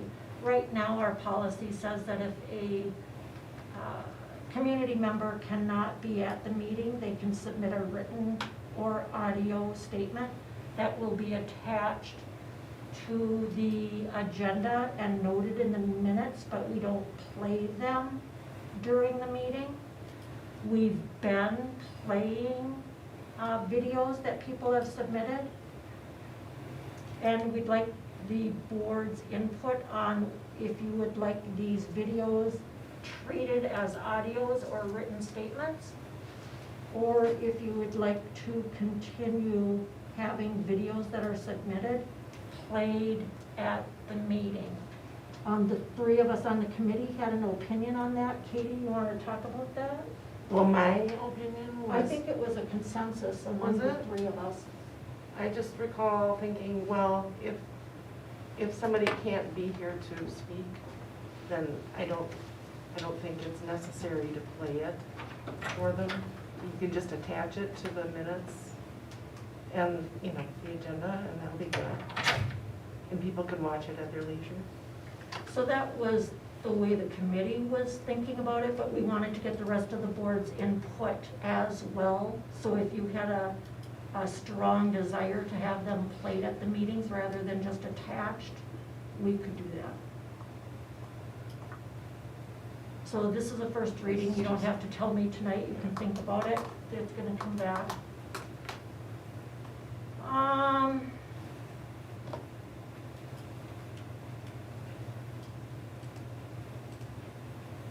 That might have been the only one where we needed to get, I think it is. Katie, was there anything else that you wanted to bring up? Yeah, I wanted to bring up the committee. So, you know how you asked Bob about if we needed to publish an agenda or public notice Okay, sure. for the committee meeting? Sure. So we found out from the attorney this time, which was different from prior, that he says, you know, we should.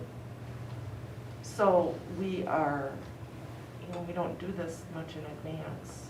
Right. We just kind of set it, but so we'll make sure we have the meeting time and notice correct, you know, with plenty of time. But on our first agenda, it said they included was public comment. And, you know, in our, in our, Other policy. in our other policy. Yeah, no, but it doesn't say for a committee meeting. It says, so that's that 0167.3. Just wanted to make sure you were all cool with this because it says public comment at board meetings, and first of all, we're not even a quorum, but it says an individual wishing to speak at a, where is it? Regular, special, and work session. Well, this is our work session, right? The committee, I just, are you guys good with that interpretation? That this committee, it's not a board meeting, there's not a quorum. It's just a committee to prepare to get you that. So I'm saying, I don't want public comment at that because they can tell it to the board at the work session and then at the. Or yeah, you can just put a disclaimer in there that public comment come forward to the regular board meeting. Maybe we should just Any change that topics. up. Yeah, Yeah. yeah, that's a good idea. Nobody else attended that meeting. Right. It was posted and we've been doing. Well, we did it virtual. We did it virtually, but people could have joined. They had the link and no one did. And the other thing is we always meet on the weekend because Yeah. people work and we can't meet during the week. Yeah. So, My whole intention on that was to make sure that it's something that come back and Oh, no, grab us and, oops. and we had checked that previously. and actually the first opinion that we got from our attorney when asked this time, Yeah. first he told us He we did a don't whole, need a public notice because there's not a quorum. he did a whole 180, and he apologized for it. He said, Mark, I'm sorry, because some new ruling had just come through, It was and like he case said you in better to Appleton. err on the side of safety, but Yeah. I just never know who's gonna make it. I'm sticking with it. Oh, I know, but yeah. Anyway, So that is our first reading of the 15 policies, and we will bring them back for approval at the regular session. And this is a question, the special meetings, that's all from Neola, all the green that they added, that's, Anything that's in green is we submitted, the committee submitted our recommendations to Tasia, and so she inserted it already. So if you wanna see, I'm saying that, but the special meeting, you guys didn't change anything on the special meetings, other than the word of, I think. correct. That, Yes, all that green, that was added by Nola. Yep. yes. whatever it says in the notes, Okay. in blue is what we added. No, we just did that one. Yep. Patty Jo, is there anything you wanted to add?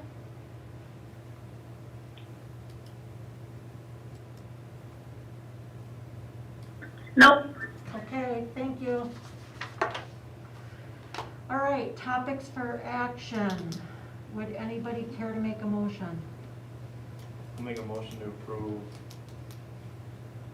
16A, 1 and 2, and B, 1. A second. Thank you, Bruce and Katie. Any questions or discussion?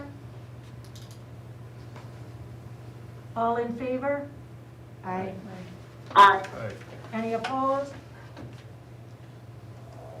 Okay, motion carries. Once around the table, Patty Jo, do you have anything? Yes.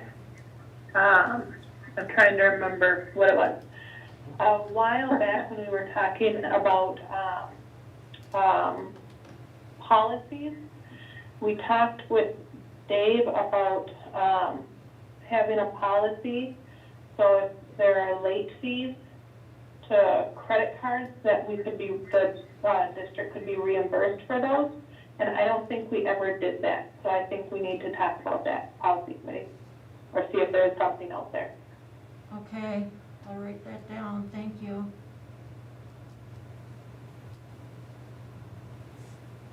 Catherine?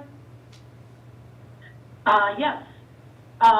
Because I'm so incredibly proud of our own school staff for staying in person and not having weeks and weeks of shutdown or weeks and weeks of virtual, I'm wondering, and I don't even know who, Mark, would take care of this, but how did we compare to other districts around us in that respect? I'm just thinking from a marketing standpoint, how incredibly proactive our staff and everybody in our community has been in keeping us open. So I would just like a little report on how we compare to others in the area.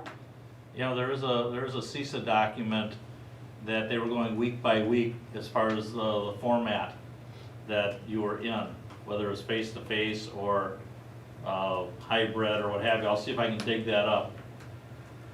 See, that'd be perfect, and I just think we need to make that public. I mean, let's blow our own horn here.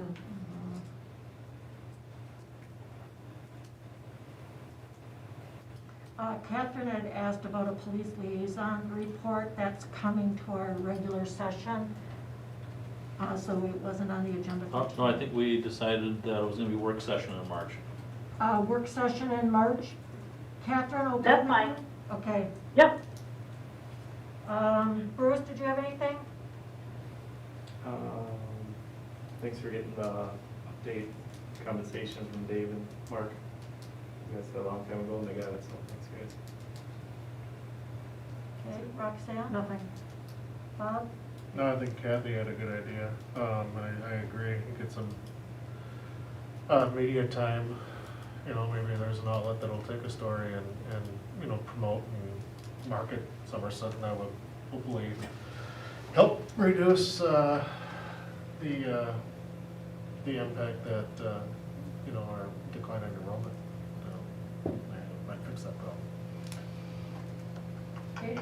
I've got nothing. Okay. Let's run that story in June. Yeah, We're out of the school year. I agree. I had a couple of questions. Some time ago, Shannon presented some information from an equity survey at the high school. Remember? Yeah. And there were several areas that had low percents, but our minority students in our district are a low percentage of our Yeah. population. And we had asked if, she said she had the information to Yep. identify. And even though we had, you know, overall it looked really good, but if those percents are all of our minority students, Doesn't look so good. that's a problem, you Yeah. know. So I'd like to get an update maybe, if possible, I'll on ask her about it. that. You know, it just hasn't come back up at our admin, but I know they've got the data, I gotta find out if they followed through on it. Okay. So. And is that data available at, or similar data like that available from the middle school and or the elementary school? No, it isn't. They ran the survey at the high school because it was appropriate for them to do it there. And I believe Sarah talked about the other things that they were doing. There's that youth risk behavior survey that I think the district does every year. And I think there's information like that in there.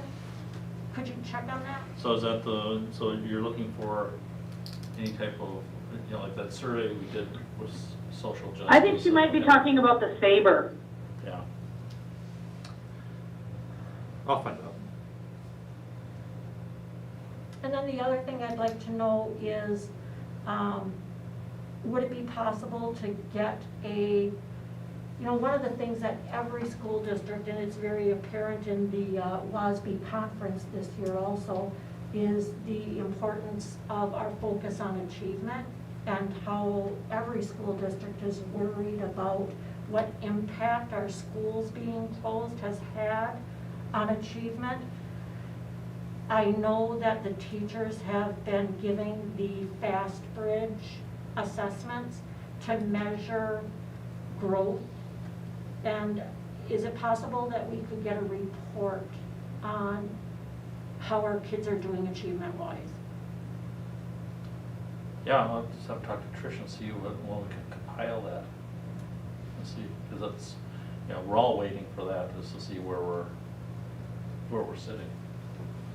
Okay. So then if somebody would like to make a motion to adjourn. So moved. Second. Thank you, Bob and Katie, all in favor? Aye. Aye. Motion is approved. Meeting is adjourned at 8:53. Thank you.